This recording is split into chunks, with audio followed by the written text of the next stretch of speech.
Bom dia, os jornais O Globo e Valor Econômico e a revista Época, com patrocínio da Interfarma, começam agora a série de sabatinas com os candidatos à presidência da República. A primeira entrevista vai ser com Marina Silva, da Rede Sustentabilidade, que já está aqui conosco na redação integrada. Amanhã será Ciro Gomes, do PDT, e na quinta-feira, Geraldo Alckmin, do PSDB. Os três estão entre os mais bem colocados nas pesquisas de intenção de votos. O líder da pesquisa, Jair Bolsonaro, está internado, mas mesmo antes de sofrer o ataque na quinta-feira, ele não havia confirmado a participação.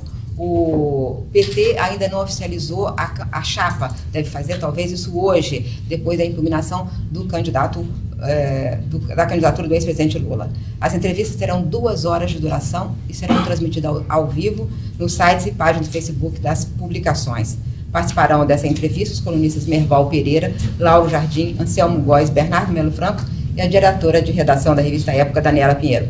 Marina Silva está há 33 anos na vida pública e disputa pela 3ª vez a campanha presidencial. Ela foi eleita vereadora em 1988, depois foi deputada estadual, depois foi senadora, a senadora mais jovem da história da República, e agora está disputando pela Rede e com a vice-presidência de Eduardo Jorge, do Partido Verde.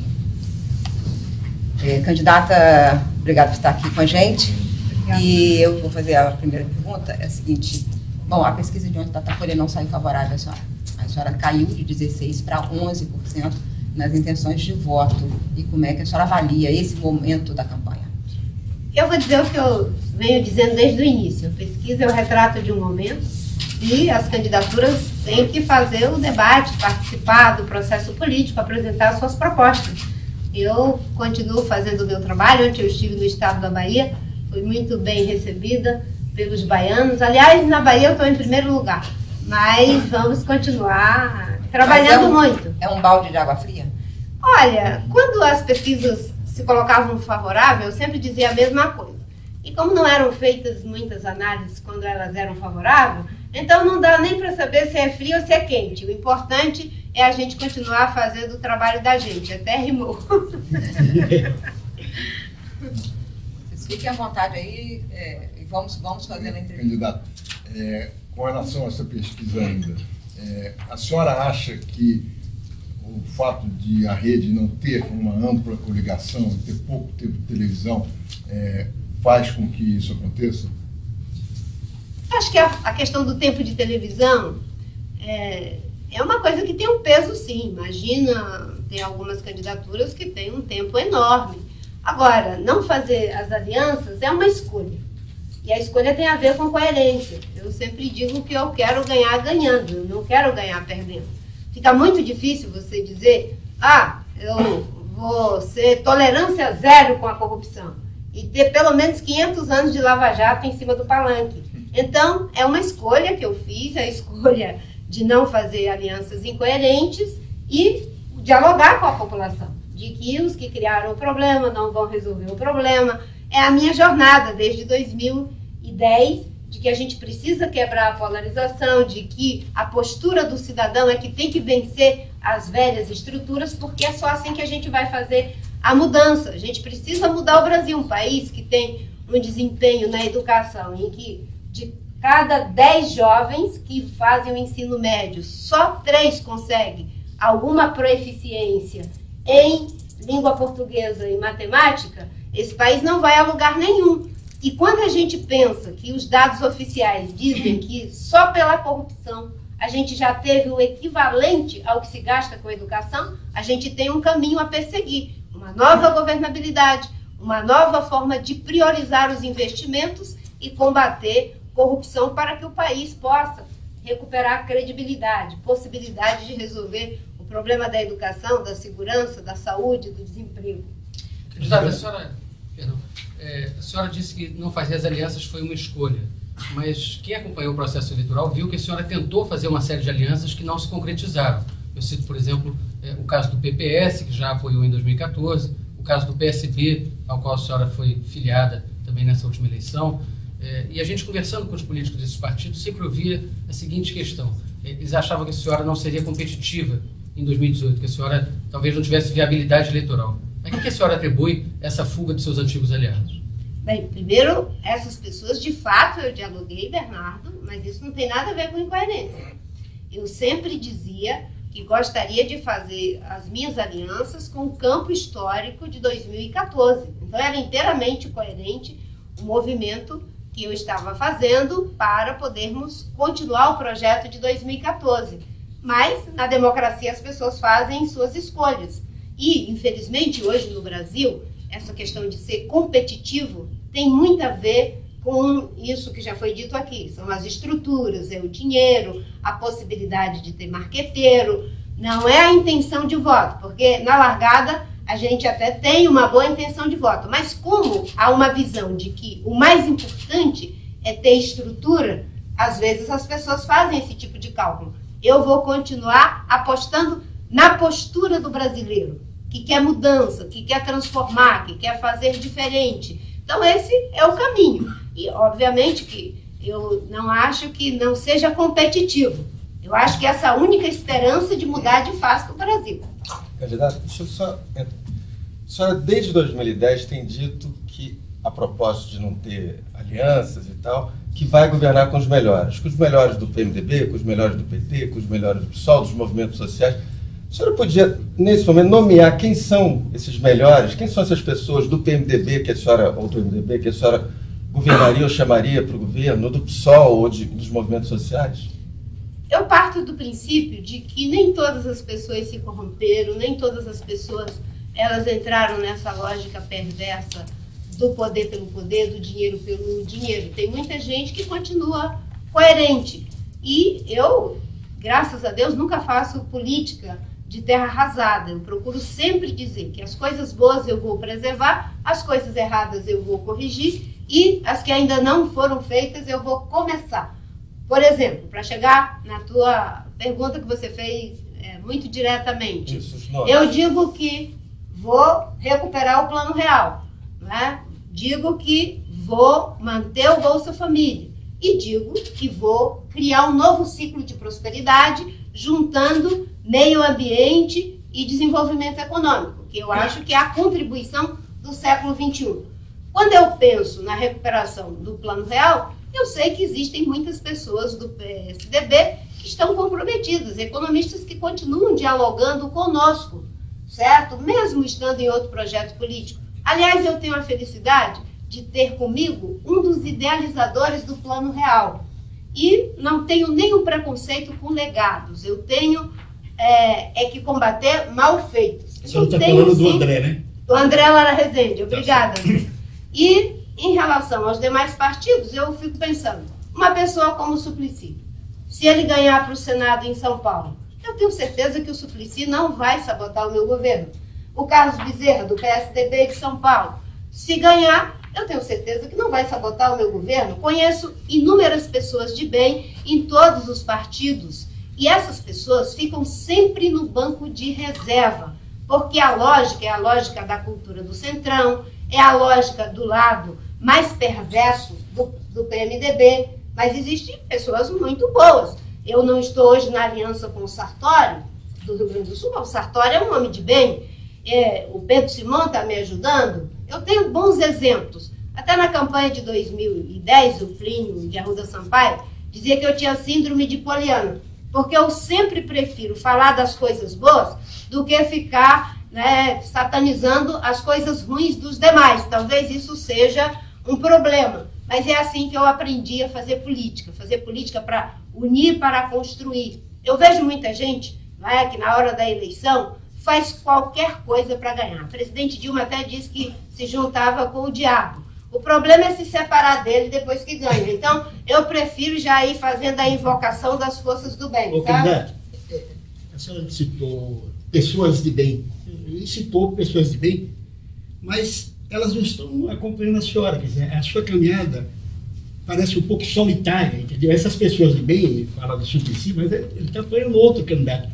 Por que a senhora a quem a senhora atribui não conseguir que essas pessoas legais, essas pessoas que a senhora admira, mesmo estando em outros partidos, não estão, nesse momento, acompanhando a senhora? Acho que você deu a resposta. Você disse, nesse momento. É que na velha política, na cultura da política da polarização, do ódio, para estar junto, é preciso estar sempre no mesmo partido, como se fosse bicho de rua, sabe? E na minha cultura política, pessoas de bem, a gente está junto, independente de estar em partidos diferentes. Mas nesse momento não é importante para a sua eleição? Nesse momento, o importante é respeitar a democracia. As pessoas fizeram suas escolhas partidárias e eu fiz a minha. Não é? Nesse momento eu estou dizendo, a minha aliança prioritária vai ser com os cidadãos brasileiros, não é com o Centrão. E depois que ganhar, eu estou disposta, porque nunca é um ato unilateral, a governar com os melhores, sem fazer acepção de pessoas boas, porque, aliás, elas estão em escassez no nosso país. Mas então, a senhora precisa ganhar, né? Sim, é isso aí. Eu estou trabalhando muito. E olha que não é fácil. Com 21 segundos de televisão. Pegando o avião de carreira. Eu ontem estava em Salvador, num sol quente, com o miolo ardendo no meio lá do sol. Aí eu falava com o pessoal, tive que desmontar o último evento, senão eu perdi o avião, não ia poder estar aqui na Sabatina, correto? E eu disse, é uma escolha. Participar dos debates e, ao mesmo tempo, dialogar com as pessoas nas regiões e mostrar para a população. É possível ganhar uma eleição sem as grandes estruturas. Imagina, os que têm grandes estruturas, quando ganham, eles agradecem ao prefeito, ao governador, à estrutura, à emissora regional que o apoiou.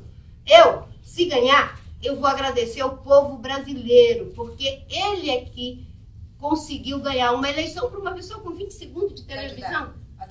Foi não. Voltando à pesquisa Datafolha de hoje, a senhora cai entre o eleitorado feminino. E a senhora é a mulher mais bem posicionada aí nessa campanha. O que as mulheres não entendem da sua campanha ou do seu programa de governo? Talvez seja o que ainda não chegou até as mulheres. Porque quando eu dialogo com elas, eu sinto um acolhimento enorme. Mas, cada vez mais, e é por isso que é importante esse debate aqui, as mulheres brasileiras precisam saber que eu estou comprometida com a educação de qualidade, que todas as crianças devem estar na escola, que nós temos 500 mil crianças que estão fora da escola, que nós devemos ter educação de tempo integral, e essa é a nossa proposta, ampliar a educação de tempo integral para que no contraturno as crianças também possam ter atividade, a mãe poder trabalhar, poder estudar, que a gente tenha uma cobertura de creche de 0 a 4 anos de idade, onde 50% das nossas crianças possam ser alcançadas pelas creches. Como a senhora vai fazer isso? Eu vou fazer isso priorizando. Nós gastamos, sabe quanto em educação? Em torno de 6% do PIB. Não é problema de dinheiro, é problema de corrupção, de má gestão, de não priorizar uma ação integrada entre municípios, governos estaduais e governo federal, para poder dar essa cobertura. Nós vamos implementar o Plano Nacional de Educação, nós vamos implementar a Base Comum Curricular, nós vamos trabalhar para ter um plano de carreira para professores, são 2 milhões de professores que atendem a 50 milhões de alunos, 2 milhões de professores, a maioria deles não tem um plano de carreira. Então nós vamos implementar um programa de educação para fazer a diferença na vida dos brasileiros. Tem o nome de ministro da Educação? Ainda não tenho, mas isso é o que não falta. Eu tenho bons especialistas. Aliás, isso é uma vantagem minha.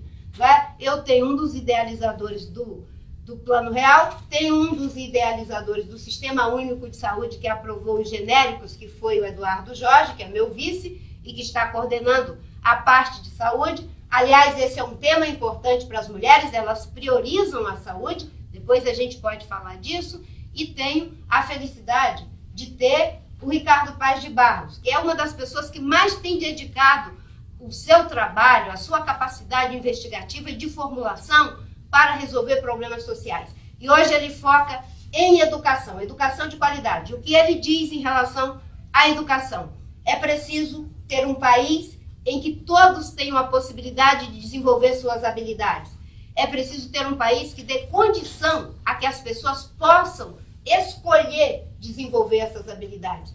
E é preciso criar um país que tenha um sistema econômico onde quem é formado possa usar produtivamente aquilo que aprendeu, coisa que não acontece no Brasil. Por exemplo, no Ceará, a gente teve melhoria na educação.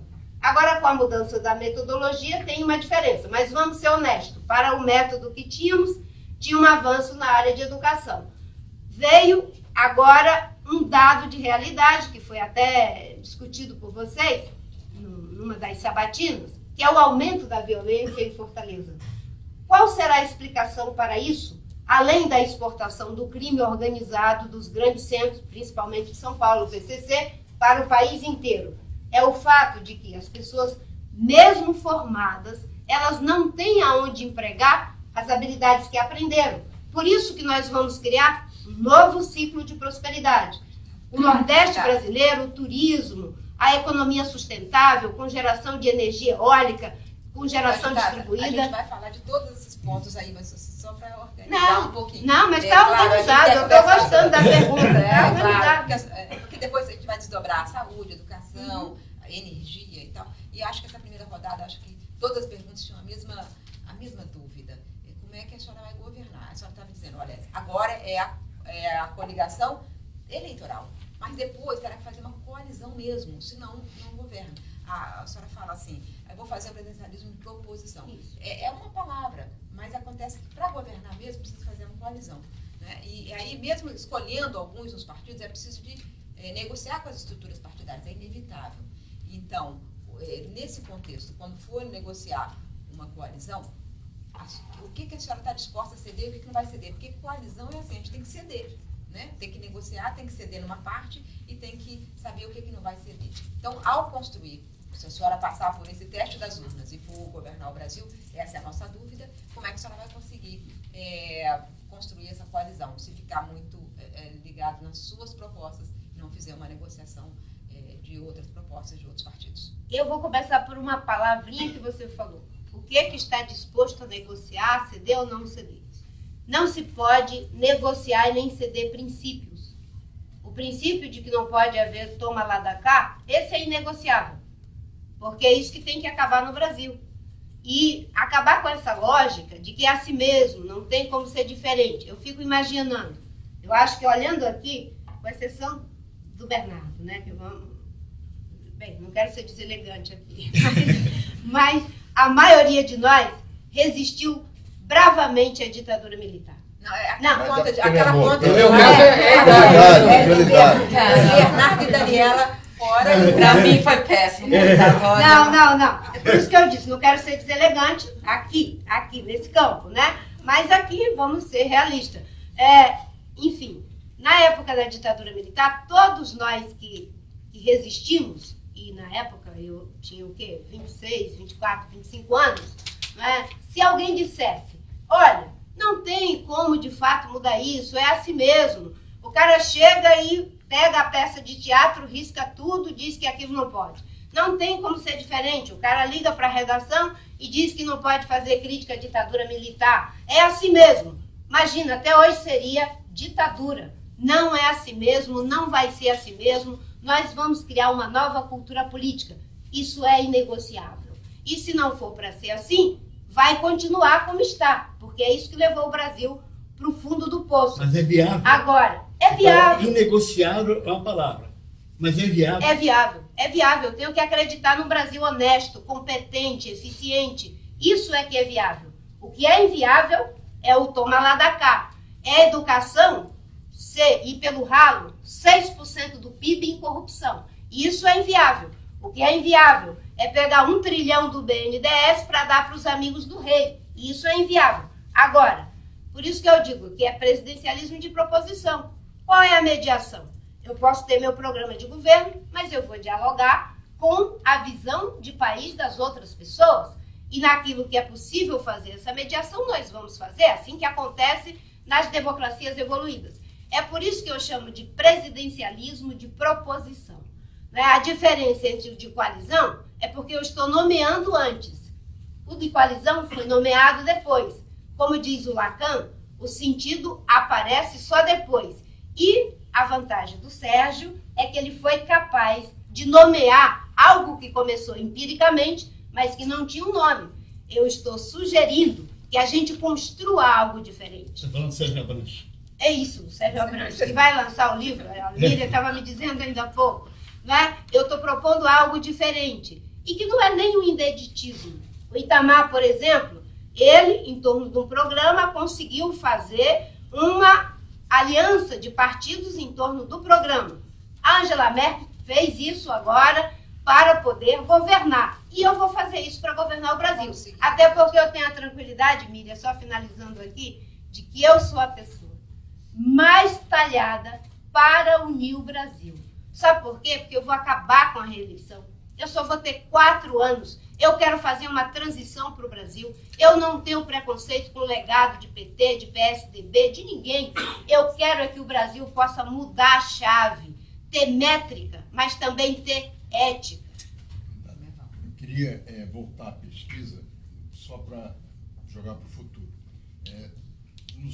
A disputa do segundo lugar, no momento, está empatada. E a senhora provavelmente vai voltar a ser, como foi em 2010, alvo de muitos ataques, porque todo mundo vai ficar... Não dá essa ideia, não. A senhora está preparada, mais preparada hoje do que esteve em 2010 para resistir a uma campanha virulenta e de ataques? Olha, se a escolha for fazerem a mesma coisa, eu já fiz a minha.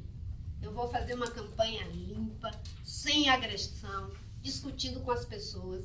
Eu não combato pessoas. Não tenho nenhuma pretensão de desconstruir biografia de ninguém. Eu quero discutir ideias, propostas.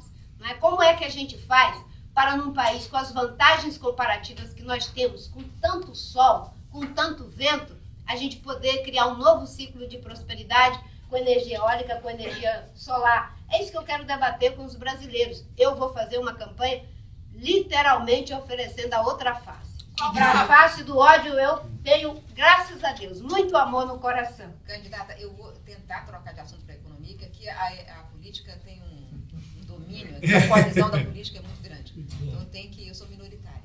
Queria perguntar exatamente sobre a energia, só falou de energia eólica e solar. Elas cresceram muito, principalmente a eólica, principalmente no Nordeste, mas é o seguinte, para ter segurança energética, em nome da segurança energética, que concessão a senhora está disposta a fazer na área de energia? A senhora aceitaria, por exemplo, aprovar uma usina termoelétrica para dar segurança energética ao Nordeste, que agora depende muito do vento, e o vento ele tem a sua oscilação, às vezes mais e menos. Então, eu quero saber que tipo de concessão a senhora está disposta a fazer na energia. Eu acho que se a gente começa o debate dizendo o que é que você está disposto a conceder na agenda, enfim, do século XX, aí o debate não vai para o terreno que eu acho que precisa ir. As concessões já estão sendo feitas. Já temos uma série de termoelétricas a carvão, a diesel, a gás. Nós precisamos compreender que o Conselho Nacional de Política Energética precisa investir cada vez mais em energia limpa, renovável, com geração distribuída. A combinação energia solar, energia eólica, ainda há possibilidade de aproveitamentos hídricos, desde que seja possível combinar a proteção do meio ambiente, respeito às comunidades locais e a viabilidade econômica desses projetos. Então essa vai ser a equação. Primeiro, quer dizer, se for hidrelétrica, tem que respeitar o meio ambiente, claro, e as comunidades locais. Sim. Só então se opta pela energia hidrelétrica. E no caso de outras energias, só se não houver possibilidade nas novas renováveis. É isso? Esse é o caminho da política energética do eventual governo Marina Silva. O caminho da política energética do governo Marina Silva é o caminho do século XXI. Juntar todas as possibilidades que temos para um país com o nosso potencial, gerar energia da biomassa, gerar energia do vento, gerar energia do sol, gerar energia da água. É falta de planejamento, falta de competência. Os projetos já aprovados serão tocados, mesmo que sejam a energia suja, né? É isso?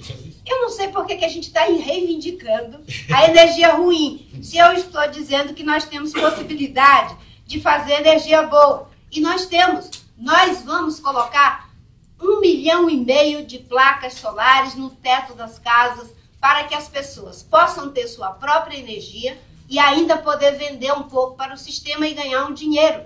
Nós vamos gerar emprego, renda. Eu tive contato agora em Minas Gerais com um grupo de desenvolvedores e pesquisadores jovens que desenvolveram uma placa solar de garrafa PET com um custo bem menor. E nós estamos pensando em fazer uma espécie de fazendas solares no semiárido brasileiro, onde as comunidades locais que têm uma renda baixíssima, plantando um pouco de milho, de arroz, de feijão, de mandioca, possam ter uma fonte de geração de renda bem maior, produzindo energia solar comunitária, criando milhões e milhões de empregos. Esse é o Brasil do século XXI. Nós vamos ter que ir para um novo ciclo de prosperidade econômica, social. E isso eu estou pronta para fazer. Eu sei como fazer. Candidata, seguindo aqui na trilha da economia aberta pela Miriam, em 2014 a senhora, no programa de governo, apoiava a independência do Banco Central, foi muito criticada com isso, apanhou muito. Na eleição de agora, seu programa fala em autonomia operacional. Por que essa mudança? Em 2014, era uma coligação com o Eduardo Campos, e na época do debate, o Marcos Lisboa propôs essa ideia, e o Eduardo achou que era muito interessante. Eu e o Janete nos opusemos, mas era o programa do Eduardo. E como diz o meu Eduardo agora, né, você tem o titular e o programa é o dele. Quando eu tenho a chance de ser candidata pela terceira vez, eu voltei à proposta de 2010, que era a minha proposta originária. A autonomia operacional do Banco Central, sem precisar institucionalizar como uma lei, como foi na Argentina. Até porque na Argentina isso ocorreu e não impediu que, quando o governo Kirchner chegou, mudasse a legislação. Então, o Banco Central precisa cumprir com as suas obrigações para poder cuidar da moeda, poder cuidar em relação à meta de inflação, todas essas coisas, mas não precisa institucionalizar. Não tem nenhuma coerência. Eu só resgatei o programa originário de 2010. Qual é a maior injustiça que se fala sobre a senhora, na sua opinião? Foram tantas, foi uma profusão. O que a senhora acha assim, que realmente é uma coisa que lhe incomoda muito, que é uma coisa que inadmissível, quase, que falam sobre a senhora? Como eu sou muito positiva, eu acho que a maior justiça que me fazem é de dizer que eu sou uma pessoa batalhadora. Uma sobrevivente do Brasil. E a injustiça? Então, é isso que eu estou dizendo, eu estou positivando. Entendi. Injustiças são muitas. A vida me fez muitas injustiças. Ter sido analfabeta até os 16 anos foi uma injustiça. Ter pego 5 malárias, 3 hepatites, uma leishmaniose, sem ter um médico para cuidar de mim, foi uma grande injustiça. Ser uma mulher que venceu todas essas adversidades e ter o tempo todo que provar, que pensa, que sabe, que pode, que governa, isso pode ser também uma injustiça. Mas eu prefiro olhar para as grandes justiças que a vida me fez. Com uma frestinha desse tamanho, eu estou aqui pela terceira vez, com pouca estrutura, 20 segundos de televisão, competindo passo a passo com as grandes estruturas, com os grandes Golias, precisando tão somente que o povo brasileiro continue acreditando que pessoas como eu e como você, que nunca tiveram uma chance na vida, que a gente pode, que a gente sabe, que a gente é e que a gente pode fazer a diferença, pode fazer o bem para as pessoas pobres, mas sem roubar, sem decepcionar os brasileiros. Candidata, o professor Luiz Eduardo Soares foi fundador do seu partido, depois se desfiliou. Ele deu uma entrevista no ano passado dizendo o seguinte: olha, se a Marina não tivesse apoiado o impeachment, ela hoje seria a favorita para chegar à presidência da República. A senhora já disse que não repetiria o apoio ao Aécio Neves no segundo turno de 2014, dado o que aconteceu depois com ele. Eu pergunto, dado que o impeachment resultou no governo de Michel Temer, a senhora se arrepende de ter apoiado? Eu apoiei o impeachment por convicção. Houve crime de responsabilidade e nós não podemos fazer as coisas apenas como métrica eleitoral. Eu não me oriento por essas métricas. Eu faço aquilo que é coerente com a minha visão de mundo e com a ética que eu professo. Quando eu firmei a convicção de que houve crime de responsabilidade, passei a defender o impeachment. E dizia, a coisa mais importante é caçar a chapa Dilma Temer. porque Dilma e Temer são faces da mesma moeda, farinha do mesmo saco, angu do mesmo caroço, porque ganharam juntos, praticaram juntos. E o PSDB, que havia entrado com o processo na justiça, quando viu a possibilidade do poder junto com o Temer, desistiu do processo. Eu continuei defendendo por convicção. Se o Brasil tivesse cassado a chapa Dilma Temer, feito uma nova eleição, nós teríamos uma melhor transição para o Brasil, teria sido o melhor caminho, ou a melhor maneira de caminhar até 2018. Então, eu não posso pensar, eu vou aprovar porque isso vai me dar voto, vai me tirar voto. Eu fiz o que era a minha convicção, coerente com o meu pensamento político. Mas a senhora concorda com o diagnóstico dele de que a senhora perdeu o voto por ter apoiado o impeachment? Olha, tem muita gente que votou a favor, que vota contra. Eu não faço esse tipo de métrica, sabe? Se eu for fazer isso, eu vou deixar de defender índio, vou deixar de defender meio ambiente, vou deixar de defender direitos humanos. Na política, a gente tem que se orientar por princípios e valores. Quando a gente se orienta por princípios e valores, a gente paga o preço pelos valores que defende. Eu não posso deixar de defender a demarcação da terra dos índios, porque eu vou perder voto. Eu não posso deixar de defender que a Lava Jato está correta, combatendo corrupção, colocando na cadeia quem cometeu crime contra o orçamento público, porque eu vou perder voto. Eu não posso deixar de ser contra o foro privilegiado, que faz com que o Temer esteja escondido dentro do Palácio do Planalto, sem ser punido pelos crimes que cometeu, porque perde voto. Eu tenho que me orientar por princípios e valores. É isso que a sociedade brasileira quer. Chega de 2 pesos e 2 medidas, de política de conveniência. Candidato, a senhora falou, fez elogio agora à Lava Jato. A senhora militou no PT 30 anos, foi ministra do presidente Lula 5 anos e meio.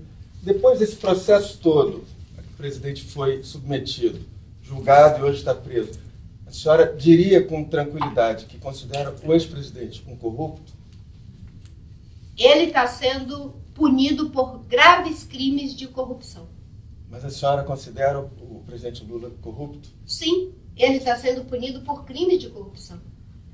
A diferença entre eu e as demais pessoas é que eu entendo que numa democracia e numa cultura civilizada, depois que alguém comete um crime, é julgado, é punido por esse crime, não se pode ficar tripudiando do preso. Enquanto aqueles que cometeram crimes estão, como dizia a minha avó, eu não sei se é de compreensão aqui no sul e no centro-sul do país, ficam esgravatando o dente dentro do Palácio do Planalto, dentro do Congresso Nacional. Quem cometeu crimes, cometeu erros contra a sociedade, deve ser punido pelos seus erros e pelos seus crimes. E eu faço isso, mais uma vez, sendo coerente com os princípios e valores que acredito. Eu não posso ter 2 pesos e 2 medidas. E eu não posso dizer também para você que eu faço isso com felicidade, com alegria. Eu não sou do tipo de gente que encara a justiça como vingança. Eu encaro a justiça como reparação. É um outro patamar de justiça. A justiça como vingança é você se alegrar de ver os principais políticos e lideranças desse país hoje envolvidos em corrupção, porque assim eles ficam fora do páreo. Eu gostaria que eles estivessem aqui competindo e não tivessem se envolvido com corrupção. É assim que deve ser na democracia. Mas, infelizmente, não foi. E nós temos que olhar agora para os que estão protegidos pelo foro privilegiado dentro do Congresso e dentro dos palácios. Quer dizer, a senhora é a favor da prisão em segunda instância? Sim, eu sou a favor da prisão em segunda instância, tenho dito isso reiteradas vezes e defendo que, para que não seja 2 pesos e 2 medidas, é fim do foro privilegiado. É isso que vai fazer com que os brasileiros entendam que todos estão pagando pelos seus crimes, os seus erros, seja rico, seja pobre, seja de esquerda, seja de direita, seja do PT, do PSDB. Eu queria trocar de assunto novamente para a saúde. O seu candidato a vice é um especialista em saúde e ele fez uma proposta, a senhora tem explicado, mas eu queria entender melhor. Vai dividir o Brasil em 400 áreas. Nessas 400 áreas, ele fala que é porque assim pega populações que não tem atendimento, ou outra população que é pequena demais para ter um hospital, aí você organiza ali. Mas, se dividir por 400 áreas, vai pegar municípios que vão ficar juntos, vai pegar talvez municípios de um estado e de outro estado. Você vai criar uma outra instância de autoridade, que não é nem municipal, nem federal, nem estadual, para a área de saúde, é isso? O que ele está propondo, e eu acho muito coerente, como ele foi um dos idealizadores do Sistema Único de Saúde, ele sabe muito bem o que ele está dizendo depois de uma experiência que vem desde a implementação do SUS. Aliás, no Brasil, uma coisa que a gente precisa é aprender com a própria experiência. O sistema foi implementado, ele é muito bem concebido, diz o Eduardo Jorge, mas nós já temos tempo suficiente para fazer ajustes. O que ele propõe? Ele propõe dividir em 400 regiões, criar uma autoridade sanitária nacional que estará liderando esse processo. Que não é o ministro da Saúde. Não é o ministro da Saúde, é para cada uma dessas regiões, com a participação dos estados e dos municípios, para que a gente já possa fazer ali um trabalho integrado, otimizando esforços e recursos humanos, recursos financeiros e, sobretudo, a infraestrutura já instalada. Um dado que Eduardo me trouxe... Qual a vantagem de criar essa autoridade, que é um outro nível, sim, pelo que eu entendi, um outro nível... Isso, é um papel de coordenação, de orquestração, de integrar, não é? Aquilo que é saúde pública no SUS, a saúde privada e a filantropia, como ele costuma dizer, que é preciso integrar essas três coisas. E mais ainda, você evitar o desperdício. Qual é o desperdício? Ele diz que hoje, em torno de 50% dos leitos estão ociosos, porque você tem uma maternidade no município que tem uma população muito baixa, você às vezes tem um serviço que não conta com os equipamentos para a parte de diagnóstico. Então, se você der escala e otimizar toda essa estrutura, com atendimento especializados, com casas, por exemplo, de acolhimento para as mães que às vezes chega na maternidade, mas dá um alarme falso, você daria um suporte, uma maior atenção. E mais ainda, nós vamos trabalhar com uma eficiência os médicos de saúde da família, incentivando inclusive a formação de médicos generalistas, as equipes de saúde da família, que é onde você evita que mais de 30% das doenças possam evoluir para casos graves. Você ter uma ajuda para que as pessoas possam buscar os diagnósticos de alta complexidade, fazendo os agendamentos, às vezes é preciso tratamento fora do domicílio, dar suporte de hospedagem quando a pessoa precisa desse tratamento especializado. Na verdade, só um pouquinho, Anselmo, por favor, é transformar o Sistema Único de Saúde em um serviço de qualidade que seja bom para todos, um plano de saúde dos brasileiros.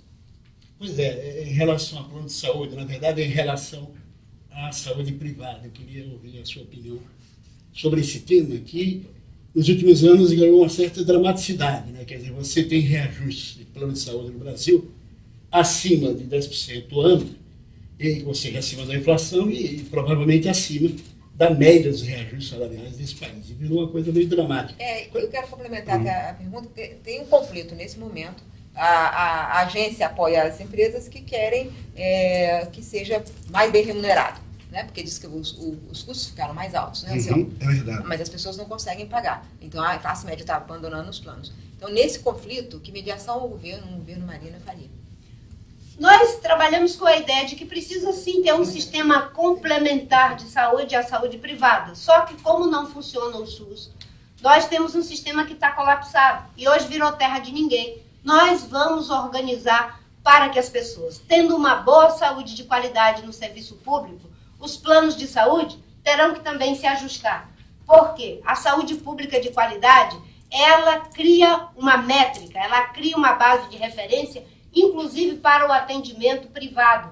Porque se eu posso ser atendida tão bem no hospital público quanto num atendimento privado, eu vou para o hospital público. E assim os planos de saúde não podem fazer o que bem quer com o cidadão, como estão fazendo hoje.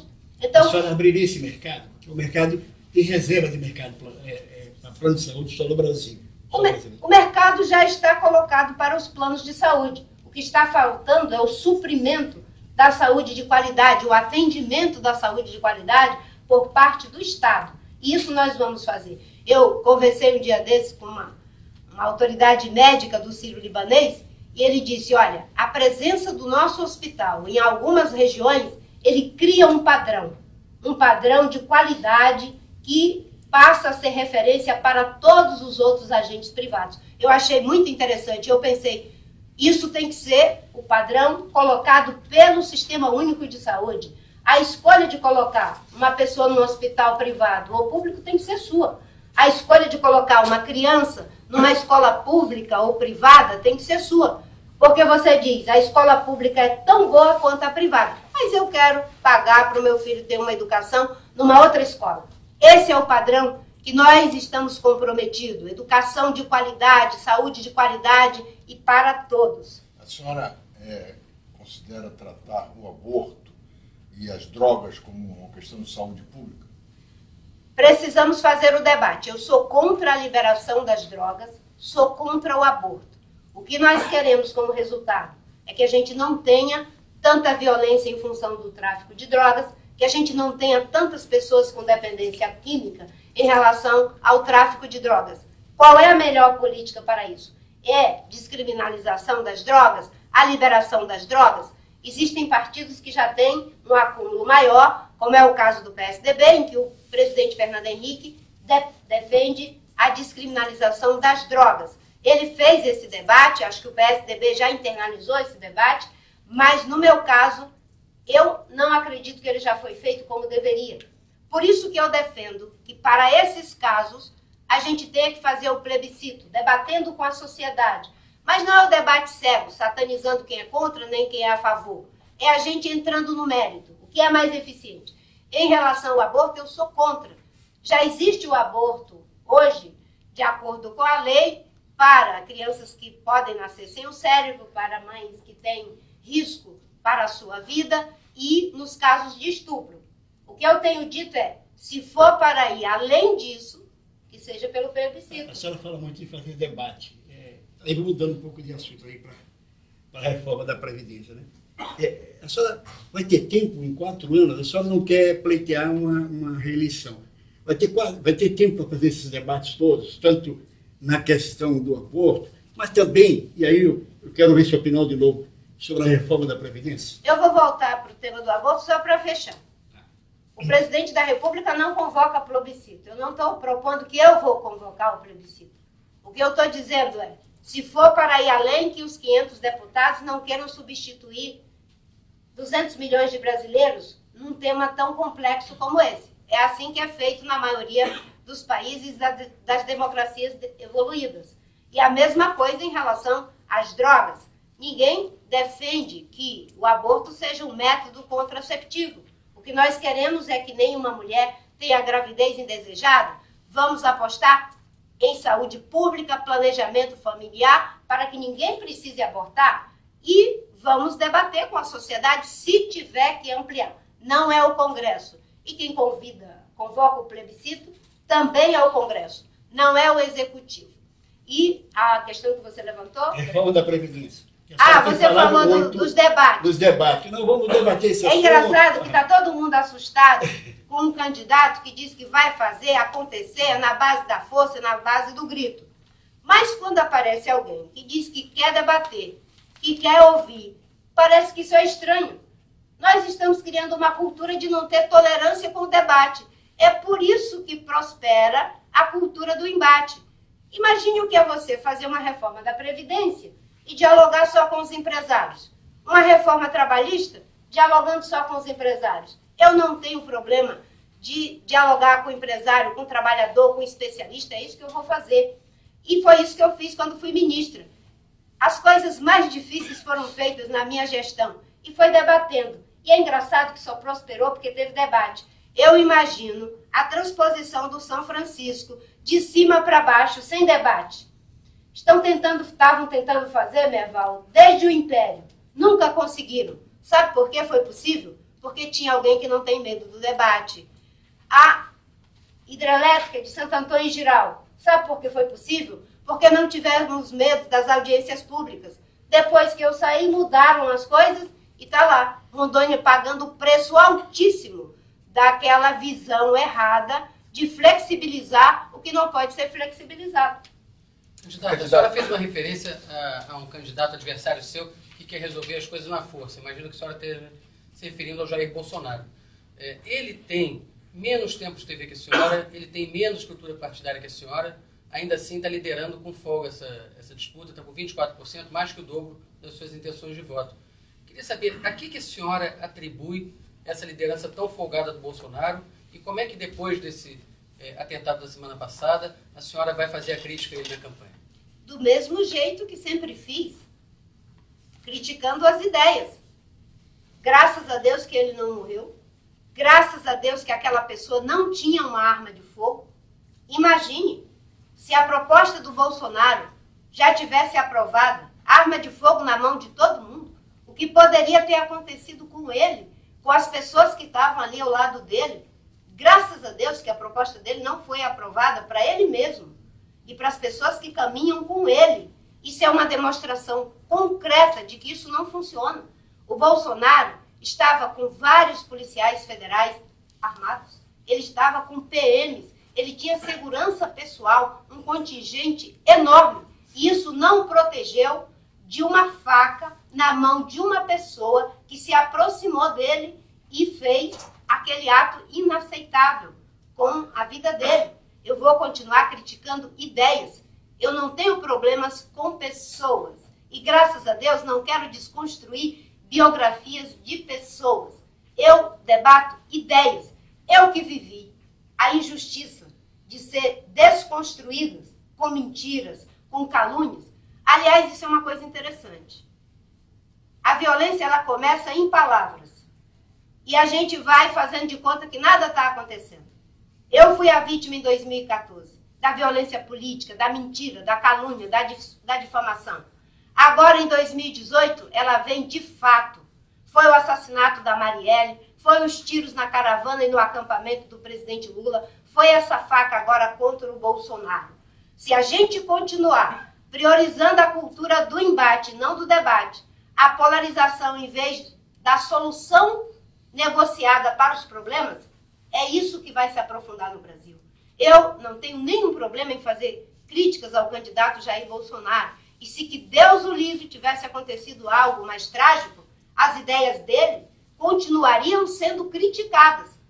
Mas a que a senhora atribui o fato dessas ideias que são consideradas radicais estarem com um apelo tão grande no eleitorado brasileiro? Eu acho que a gente vive um momento difícil na história do Brasil. Foram muitas decepções, Bernardo. As pessoas estão muito decepcionadas com o que fez o PSDB. As pessoas estão muito decepcionadas com o que fez o PT. E nesse momento nós estamos indo para uma situação em que há a banalização do erro. A história do rouba mais faz, do rouba mais faz reforma, do rouba mais é de direita, do rouba mais é de esquerda. É isso que tem indignado as pessoas.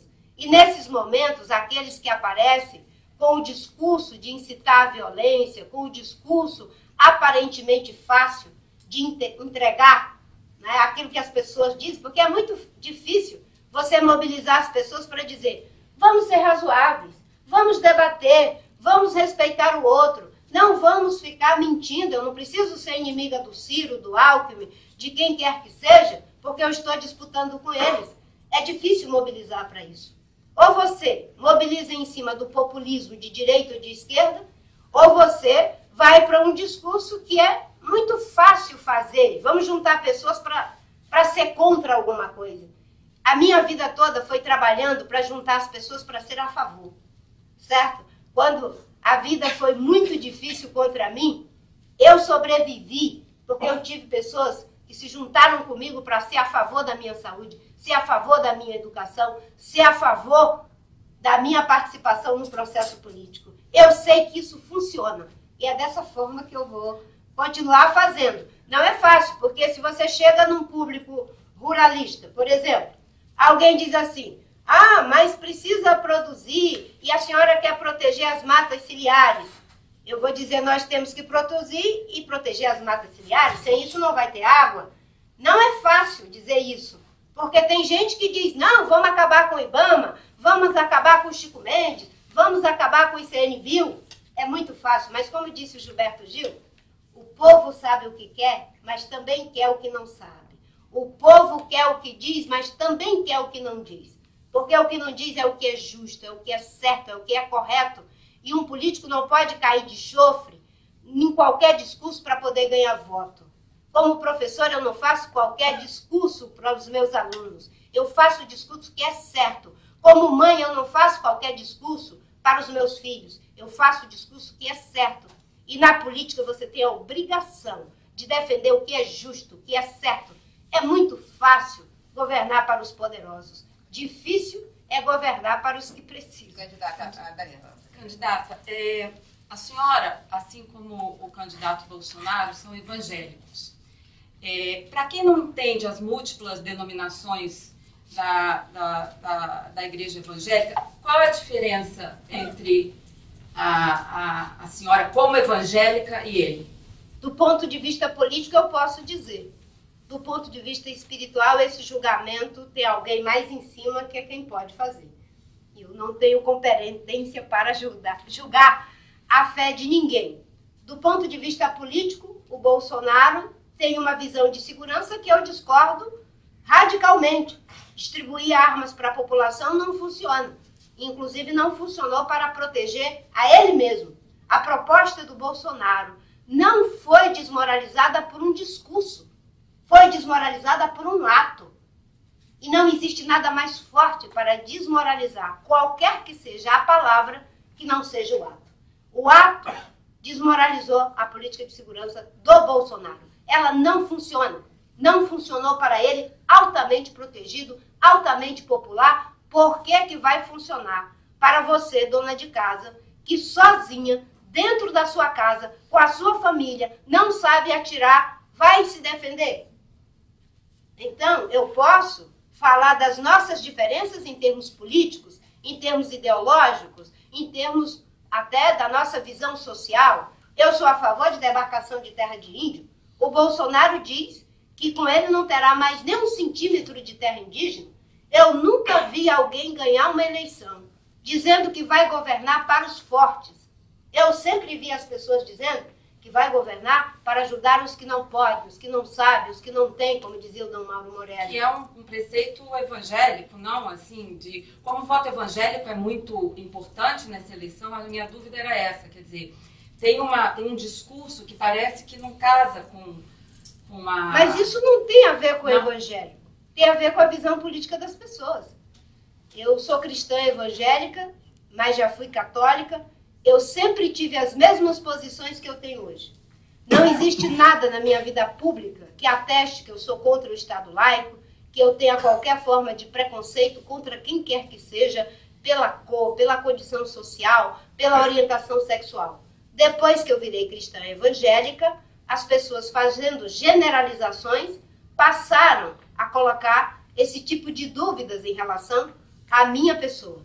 Agora, do ponto de vista dos valores cristãos, né, a gente tem que defender o amor. Eu vou para o Sermão do Monte. Nós temos que ir para as bem-aventuranças. Bem-aventurados os que sofrem. Nós temos que pensar na justiça. Buscar em primeiro lugar o meu reino e a minha justiça, e todas as coisas vos serão acrescentadas. A justiça de Deus é também para os índios, é também para os negros, é também para as mulheres, é também para os gays. Eu posso falar do ponto de vista político, do ponto de vista filosófico. Quem tem fé, mais fé, menos fé, isso só Deus pode julgar. Isso eu não me meto. Candidato, há quem ache que num país tão desigual quanto o Brasil, só o populismo de direita ou de esquerda tem sucesso eleitoral. A senhora se coloca contra esse pensamento e como uma alternativa a esse populismo. A senhora tem alguma razão para continuar acreditando nisso? Eu continuo acreditando. Se todas as pessoas dissessem, como diziam no passado, que mulheres são incapazes, e as mulheres não tivessem acreditado que elas são capazes, até hoje nós estaríamos sendo tratadas como incapazes. Se todas as pessoas continuassem acreditando que negro não tinha alma, até hoje nós estaríamos sendo tratados como sem alma. Eu vou acreditar naquilo que é justo, que é correto, que é certo. Não é certo fazer populismo nem de direita nem de esquerda. Não é certo ditadura nem de direita nem de esquerda. Olha para o que está acontecendo na Venezuela. Não é certo fazer oposição por oposição. O Plano Real funcionou? Foi bom para os brasileiros? Deve ser mantido. O Bolsa Família funciona e funcionou? Deve ser mantido. Isso é a política correta.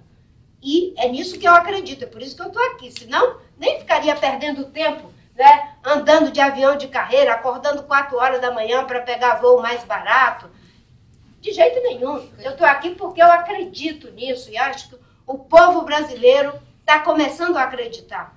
Não é porque, imagina, pouco dinheiro, pouca estrutura, 19 milhões em 2010, 22 milhões em 2014. Agora, se Deus quiser, nós vamos para o segundo turno e a consciência do povo brasileiro. Candidata, a senhora se define como negra.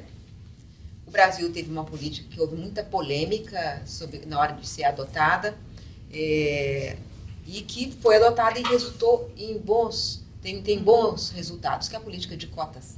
Mas o Eduardo Gianetti, um dos seus economistas, disse que é contra as cotas. Ele falou isso a título pessoal ou há alguma dúvida na campanha sobre a manutenção das cotas raciais? Nenhuma dúvida. As cotas raciais estão claramente colocadas no nosso programa.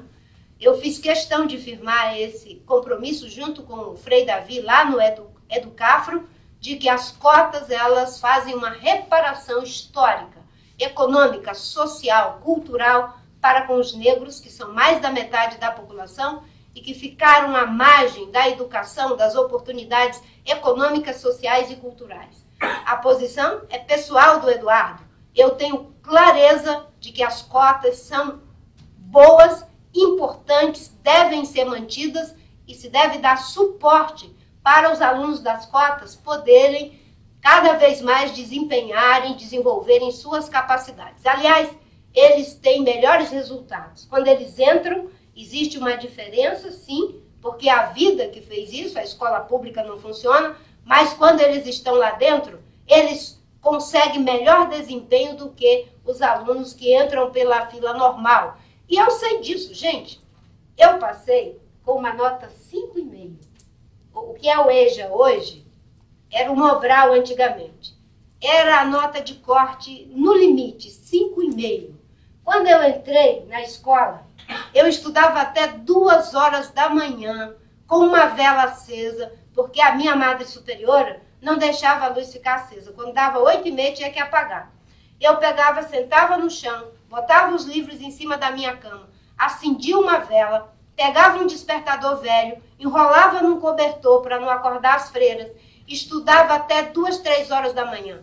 Quando dava 5 horas que as freiras passavam para ir tomar o café estava pronto na mesa. Eu peguei essa frestinha e fiz um portal na minha vida. É isso que as pessoas que têm acesso à cota fazem e ela será mantida. Esse debate a senhora não reabre, então? Não tem nem por que fazer essa pergunta.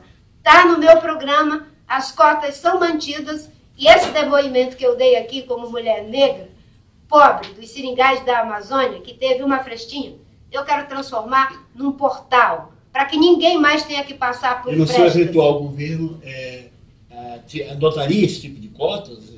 Ministério, essa diversidade? Vamos compor o governo com pessoas negras, com mulheres, com as melhores pessoas dos partidos e da sociedade. Imagina, temos pessoas que estão capacitadas com suas potencialidades prontas para nos ajudar a governar de todos os segmentos da sociedade, sem discriminação de quem quer que seja. Por exemplo, alguns governos que foram formados agora foram colocados 50% do Ministério de Mulheres. A senhora tem ideias nesse sentido? Vamos ter a maior quantidade de mulheres. E não vai ser por falta de competência e de capacidade. As mulheres estão capacitadas. Vamos ter a participação das mulheres. Eu mesma, quando fui ministra, a gente se ressentia. Eram poucas mulheres no governo do PT. Era eu, a Dilma, a Benedita. Poucas mulheres. E no meu governo teremos muitas mulheres capazes, competentes até, porque as mulheres, elas ajudam na política do século XXI. As mulheres são mais inclusivas, as mulheres têm uma coisa que parece que o pessoal não gosta, mais facilidade para o debate, porque elas gostam de compartilhar a autoria, gostam de compartilhar a realização. e têm uma capacidade. Quando as mulheres não ficam imitando a forma patriarcal de liderar, elas gostam de compartilhar o reconhecimento. Porque geralmente na cultura patriarcal, as pessoas querem o reconhecimento para elas próprias. As mulheres gostam de compartilhar com todo mundo. Eu me lembro que quando a gente fez o plano de combate ao desmatamento, que reduziu o desmatamento em 80%, a gente fez de forma compartilhada, 13 ministérios. E eu nunca me esqueço que uma pessoa falou assim, o pessoal depois vai ganhar nome, mas quem está trabalhando é nós. Eu dizia assim, somos nós. Eu digo, o que importa é o resultado. Não é? O que importa é o resultado. E se for legitimado por mais ministérios, será muito mais duradouro o processo que nós estamos implementando. Dito e feito. Levou 10 anos para eles conseguirem desmontar o que nós criamos. Deixa eu dar um pulo aí e botar uma questão econômica aí. É tão a gosto da Mira Leitão aqui. Sabe que a senhora falou em Dilma e falou em mulheres. Na campanha passada, a Dilma tentou, criticou muito a senhora e tentou empurrar a senhora para o colo de banqueiros, né? Do Banco Itaú, mais precisamente. Eu queria que a senhora falasse um pouco sobre a política da senhora em relação à taxa de juros, ao sistema financeiro, que é um setor que está tão, um setor tão criticado, enfim, qual é a sua política para essa área? Nós vamos precisar conter juros, sim, e hoje, para que se tenha juros baixos, é preciso que se tenha uma maior oferta de crédito. Como é que pode ser feito isso? Nós vamos ter que criar cada vez mais a possibilidade de ter mais e mais oferta de crédito. Não podemos ter um monopólio, não podemos ter um monopólio de 4, 5 bancos só que tomam conta de todo o sistema financeiro brasileiro. Isso, para mim, é muito tranquilo. Diversificar a possibilidade de crédito, criar o cadastro positivo, porque se a gente tem o cadastro negativo, por que a gente não pode ter o cadastro positivo? É isso que vai ajudar com que a gente tenha uma política de crédito que seja mais acessível. A senhora aceitaria a política do Ciro em relação aos negativados também? Bem, esse momento de campanha, cada candidato apresenta suas propostas, eu tenho que zelar pelas minhas, não é? E eu tenho dito sempre, eu não vou fazer nenhum tipo de promessa para depois os outros pagarem. Né? Eu quero fazer compromisso, que sejam compromissos que eu vou poder atendê-los. Cada candidato sabe a sua estratégia e como ele vai atender os compromissos que estão sendo assumidos. Eu tenho o compromisso de todas as crianças na creche e vou trabalhar para ampliar para que 50% da população sem creche possa ser atendida, das crianças. Eu vou trabalhar para que cada criança esteja na escola para ter uma educação infantil adequada, para que nenhum jovem chegue aos 19 anos sem um diploma do ensino médio. Vamos ter um sistema de saúde que funciona, com as 400 regiões, com a autoridade sanitária regional, com os postos de saúde da família funcionando. Vamos criar um novo ciclo de prosperidade, gerando emprego com o turismo, com a energia eólica. Vamos criar 1,5 milhão de tetos solares para gerar emprego, renda para as pessoas. Vamos implementar os distritos florestais sustentáveis para criar uma economia florestal no país que tem mais de 60% do seu território com florestas. Isso eu posso garantir. E é disso que eu quero falar. Mas eu não entendi como é que a senhora vai garantir, assim, porque é uma decisão privada, colocar o telhado, colocar placas solares no telhado. Então, a senhora vai fazer como para chegar a esse 1,5 milhão? O estímulo. Através de redução de impostos? Redução de imposto, que as pessoas possam ter acesso a crédito para desenvolver suas pequenas empresas de instalação de tetos solares. Já há uma aceitação enorme no mercado pela economia de energia que causa esses tetos solares. O empreendimento se paga num período de tempo muito razoável e as pessoas ainda irão integrar o sistema de geração de energia, aquilo que sobra do que ela consome e ter uma vantagem econômica em relação a essas sobras. É só ter uma política cada vez melhor de integração da energia que é gerada ao próprio sistema. É dessa forma que nós vamos conseguir. Aliás, a economia, assim, se tem algo que dá certo, se é rentável, se tem um bom produto, um bom serviço, se é bom do ponto de vista do retorno, A dinâmica econômica se encarrega de fazer. Nós vamos criar os meios para que a própria dinâmica econômica cuide desse novo ciclo de prosperidade. Para que eu vou fazer investimentos que o mundo inteiro já está abandonando? O Brasil tem que transformar suas vantagens comparativas em vantagens competitivas. Temos muito sol, dá para gerar energia. Temos muito vento, dá para gerar energia. A senhora fala em incentivo, em dar incentivos fiscais para essas novas energias, num país que muitos economistas reclamam que tem incentivo demais. É que tem incentivo demais para coisas erradas. Nós vamos acabar com a indústria do refis. Isso é um prejuízo incalculável para os brasileiros e nós vamos acabar com isso.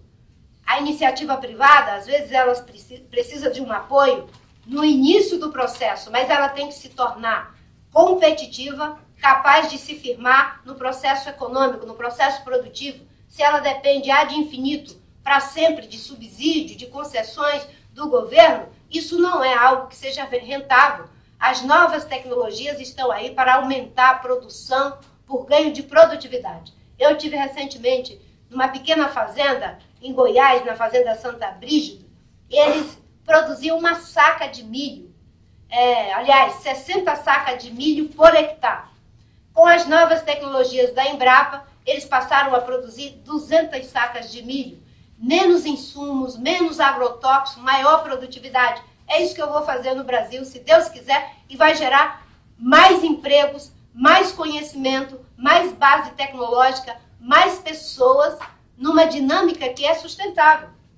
Candidata, a senhora falou recentemente sobre a mulher, o papel da mulher na sociedade. As mulheres são, hoje, a maioria da população.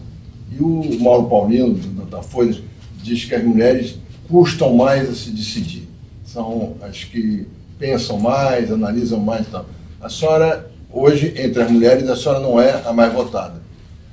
A senhora acha que, no final, a senhora vai ter um reconhecimento desse público feminino? Eu já tenho uma grande coisa. Eu acho que eu sou uma das mais amadas. Para dar o voto é só um passo. Eu sinto um carinho enorme das mulheres brasileiras, nos aeroportos, aonde eu vou, as mulheres têm uma solidariedade muito grande comigo. E o que eu tenho visto é o seguinte, pelo fato de ser mulher, às vezes há uma espécie de subestimação. Né? Esse negócio de que é fraquinha, não pode. Né? Eu estou aqui para dizer para as mulheres que nós podemos sim. Essas mulheres corajosas, hoje, 40% dos lares são dirigidos por mulheres. Às vezes é um filho com deficiência, aí o companheiro vai embora. Às vezes todo mundo fica desempregado, o companheiro vai embora. Aí vem dizer pra gente que a gente é fraca, que a gente não pode. Sinceramente, né, nesse país, do jeito que ele está, precisa mesmo de uma mulher que conhece o sofrimento das mulheres, e as mulheres, elas são mesmo sábias. Elas estão olhando, estão verificando e vão tomar a sua decisão. E eu quero ser presidente da República para poder unir o Brasil, para que a gente seja um país próspero, bom para todo mundo, para empregados, para trabalhadores, para mulheres, para negros, para gays, para quem crê, para quem não crê. Um país justo é bom para todo mundo. Candidata, as mulheres demoram mais a decidir porque elas estão querendo ver quais são as propostas, né? Porque o momento está muito confuso, né? Então, é até a sabedoria demorar um pouco a decidir. Então, essa é uma boa oportunidade. Uma questão que está na mente de todos os brasileiros, uma angústia muito grande em qualquer pesquisa, é em relação à política de segurança. Eu quero saber concretamente, a gente tem os números dramáticos de homicídios no Brasil e de morte, principalmente de jovens e de jovens negros. Então, essa mãe que cuidou do filho, que preparou o filho, que se sacrificou pelo filho, depois vê o filho morrer na adolescência, no meio da violência, que o Rio de Janeiro tem dados dramáticos de país em guerra. Concretamente, o que vai ser feito para proteger a juventude e que política de segurança vai ser? Combinar duas coisas. A política de segurança propriamente dita e as políticas sociais como suporte para a política de segurança. Na política de segurança, nós vamos implementar o Sistema Único de Segurança, vamos fazer o Plano Nacional de Segurança Pública em parceria com os estados, com os municípios, vamos Qual a diferença entre esse Plano Nacional de Segurança Pública e esse que o governo Temer está apresentando? Ainda não tem um Plano Nacional de Segurança discutido com os estados, com os municípios. Não tem uma estratégia para a segurança pública que considere a necessidade de fazer um trabalho mais integrado entre as polícias, investigação de ciclo completo que precisa ser debatido entre as polícias, formar adequadamente os policiais, remunerar os policiais, combater a corrupção, não permitir que o tráfico e os bandidos fiquem comandando o tráfico de dentro dos presídios. Você tem que ter bloqueador de celulares com toda a tecnologia que temos. Como é que os traficantes continuam comandando o crime organizado de dentro dos presídios? Vamos investir cada vez mais em inteligência para poder ter uma ação mais efetiva da polícia, daquilo que os especialistas chamam de manchas de criminalidade. Estamos dialogando com várias instituições, como é o caso do Instituto Garapé, o Sou da Paz, colhendo as melhores propostas para o combate à violência e combinar tudo isso com uma ação do governo federal, combatendo o tráfico de drogas e de armas nas fronteiras. Hoje o contingente da Polícia Federal está quase que pedindo socorro, está a pão e água. Nós vamos melhorar cada vez mais a eficiência da Polícia Federal Rodoviária, da Polícia Federal, buscar parceria com os governos estaduais e temos que dar conta de que não é só a polícia.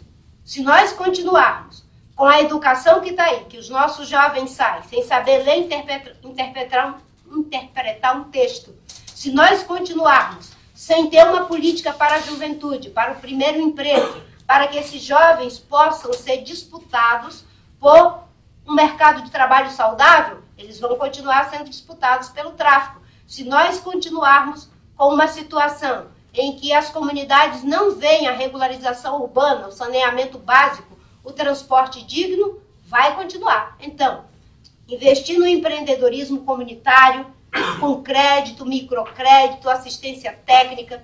Hoje, de cada 10 empreendimentos, novos empreendimentos, 7 são de pessoas das comunidades pobres, principalmente de pessoas negras. Nós vamos dar suporte para que essas mulheres corajosas possam empreender, desenvolver suas capacidades e habilidades, creches para todas as mães poderem voltar ao mercado de trabalho, poder voltar a estudar. Isso aí é uma política geral, com outras questões também. Mas não, mas isso combina com segurança. Só polícia por polícia não resolve. Não, a gente viu isso aqui na UPP. A UPP, a polícia foi sozinha, até chamou o resto social. Mas a UPP foi um microcaso que deu certo, depois virou a politicagem, certo? E não funcionou. Não, mas não, a UPP, tinha tudo para funcionar. O argumento foi exatamente esse. Se for feito sem a politicagem, dá certo, Miriam, pode ter certeza. Não tem como ser só caso de polícia. É caso de polícia, mas é também caso de justiça social, justiça econômica, respeito à vida daqueles que estão sem nenhuma oportunidade. É que, exatamente, eu estava concordando, porque o que a UPP disse, a experiência da UPP, inclusive, que o Beltrame disse, é que eu fui sozinho, eu queria que as polícias sociais fossem juntos. Mas aqui no Rio de Janeiro, a gente tem uma situação concreta.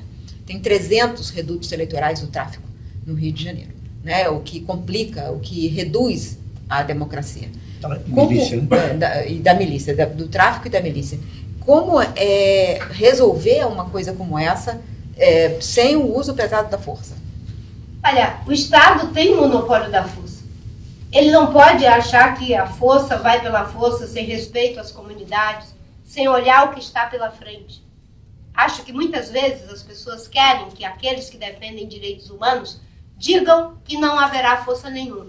Deve haver força, sim, para combater o crime organizado, para combater o tráfico de drogas, para combater as milícias, mas isso não pode ser feito em prejuízo da vida de inocentes, como foi o caso do Marcos Vinícius. Uma criança indo para a escola que foi assassinada e tantos inocentes que foram assassinados. Nós temos que primar pela inteligência, porque quando você tem tecnologia, inteligência, a abordagem é mais efetiva. Ela não recai sobre a população civil e você não tem como princípio de combater o crime eliminar a vida do criminoso. Você tem que ter uma abordagem inteligente, eficiente e competente para que ele seja privado de liberdade. No Brasil não existe pena de morte, existem as contingências. Hoje nós perdemos vidas de policiais e muitas pessoas são assassinadas nos embates. Isso não deve ser uma política de segurança pública. A política de segurança pública correta é aquela que vai prender o criminoso e, sobretudo, devolvê-lo para a sociedade em condições de se reintegrar. Para isso, nós vamos ter que olhar para o sistema prisional, temos uma população carcerária de mais de 700 mil pessoas, vamos ter que ter um sistema de penas alternativas para que pessoas que cometeram delitos que não são tão graves não tenham que ficar dentro das cadeias junto com os bandidos criminosos, fazendo PhD em crime. Tudo isso é uma política de segurança pública que, integradamente, nos ajudará a combater violência. E, claro, desenvolver a capacidade de amar uns aos outros, respeitar uns aos outros. E isso a gente consegue nas escolas, na família, na comunidade. Promover uma cultura de paz, uma cultura de respeito, uma cultura de envolvimento uns com os outros, de envolvimento amoroso. Candidata, uma das maiores críticas que se faz à senhora é que a senhora some de 4 em 4 anos. A senhora já respondeu que, na verdade, não some, que é porque não a procuram, enfim. Em qualquer lugar do mundo, em geral, quem tem 20 milhões de votos, automaticamente vira a grande voz da oposição, né? Uma atuação, enfim, forte, contínua e frequente. Se a senhora, no dia 1º de janeiro de 2019, tiver como presidente o Jair Bolsonaro, qual vai ser a sua posição política, a sua atuação política a partir do dia 1º de janeiro? No dia 1º de janeiro de 2019, o mundo será surpreendido pela notícia de que uma mulher negra, alfabetizada aos 19 anos, filha de seringueiro, foi eleita presidente da República Federativa do Brasil, que a postura dos brasileiros venceu a estrutura, a mentira dos marqueteiros e a incoerência de que para ganhar voto tem que ter dinheiro, tem que fazer alianças incoerentes. No dia 1º de janeiro de 2019, com a ajuda de Deus e do povo brasileiro, essa será a notícia. E se isso não acontecer? Eu estarei no segundo turno. Eu estarei no segundo turno e eu vou falar da minha trajetória. Eu nunca fiz oposição por oposição. Essa é a minha postura. E é isso que eu espero daqueles que estarão na oposição quando eu subir a rampa do Palácio do Planalto. Que eles tenham a mesma postura que eu tive. As coisas boas a gente aprova pelo povo brasileiro. Eu vou governar com todos os governadores, com todos os prefeitos. Tem um bom projeto? Não importa se é PT, PSDB, PMDB. É projeto incompetente? Aí não pode. Mas eu vou ajudar os prefeitos, sim, a poderem desenvolver seus projetos. O Plano Municipal de Saneamento Básico, podem contar comigo. Nós vamos fazer juntos. Eu quero só 4 anos para mudar a chave da política brasileira. Candidata, então, pegando esse fio da Daniela, já que a senhora não admite a hipótese de não vencer a eleição, como nenhum candidato admite em entrevista, eu queria jogar para trás. A senhora... Mas eu não posso, Bernardo, eu não posso admitir aquilo que não está na minha governabilidade. Só quem pode admitir ou não é o cidadão. Eu não posso subtraí-lo da equação. Então, no dia 7, ele vai admitir ou demitir quem ele quiser. Mas agora, eu não posso antecipar nada por ele.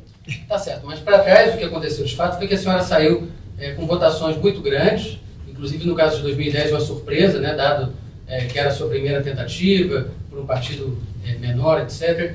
E a senhora não conseguiu nesse período, além de não ter a exposição que se esperava, a senhora também não conseguiu criar uma força política ao seu redor relevante. Seu partido hoje tem apenas 2 deputados na Câmara Federal. Que, aliás, não está aqui me olhando agora, que é nosso candidato ao Senado, Miro Teixeira. Por favor, aqui no Rio de Janeiro, vote no Miro para o Senado, no Bandeira para deputado federal, porque é assim que a gente vai substituir aqueles 200 investigados por pessoas que têm um presente e um passado decente. Senadora, depois do horário eleitoral, por que a senhora não... Olha, nós só conseguiu criar uma bancada? Nós só temos 20 segundos ou 21 segundos. Eu não posso perder nenhuma oportunidade, nenhuma. Todas que vocês estão me dando aqui, eu estou usando como posso. Em relação a essa questão de... Existe uma questão de concepção. A rede tem apenas 3 aninhos. Os grandes partidos, eu imagino que não se criaram, a não ser aqueles que foram clonados, que já nasceram grandes, né? Os partidos que têm a síndrome de ovelha Dolly. A Rede é um partido que vem saindo originariamente de uma luta social, da sustentabilidade ambiental, da renovação política, e tem 3 anos. Eu não acredito nas grandes estruturas partidárias, como acreditei no passado. Hoje, cada vez mais, está surgindo um novo sujeito político. É por isso que eu, desde 2010, tenho dito, nós vamos governar com a inteligência política, com a ética política, com a competência política do país, independente dos partidos, porque eu acredito na política como um movimento. E a Rede tem 2 deputados, mas nós vamos governar com base no programa, compondo com os demais líderes de outros partidos que não foram pegos no doping da Lava Jato. Os que não estão no doping da Lava Jato, nós vamos dialogar. É claro que nem tudo você vai poder estar junto com essas pessoas, em cima de princípios duradouros, você faz alianças pontuais. Tem alguns projetos que você vai conseguir um tipo de maioria, em outros projetos é outro tipo de maioria. Foi assim que eu aprovei todos os meus projetos no Congresso Nacional. Nem todos que me ajudaram a aprovar a Lei de Concessões de Florestas Públicas me ajudaram a aprovar o Instituto Chico Mendes, e essa é a capacidade da política, dialogar, convencer. É assim que eu vou governar. A sua pergunta dele, o Bernardo também perguntou sobre esse período entre uma eleição e outra, né, Bernardo? E a Daniela perguntou isso, entre uma eleição e outra. A senhora, de certa maneira, quer dizer... A história... Não é. Selma, deixa no só. Caso Eu entendi. O cara Samarco, por exemplo, na época, houve críticas, a senhora demorou Em Mariana. Eu me pronunciei. A primeira coisa que eu fiz foi ligar para o meu amigo Aurélio Rios, que é procurador da República, e dizer, Aurélio, o que a gente pode fazer numa situação como essa? E ele disse, Marina, eu acho que a melhor coisa é transformar esse crime em um crime hediondo, que se possa prender e bloquear os bens daqueles que cometeram o crime ou prender o passaporte. Eu liguei para alguns membros da minha bancada, sugerindo imediatamente essa iniciativa, liguei inclusive para o deputado Alessandro Molon, falei também com a deputada Elisiane Gama, entrei em contato com o pessoal do Edgar Morin, dizendo que eu ia para Paris, para a COP do Clima, e que eu queria apresentar para eles a proposta de um julgamento internacional de constrangimento ético do crime de lesa pátria de Mariana. Não é verdade que não tenha me pronunciado. O que eu não fiz foi um uso oportunista do crime de Mariana.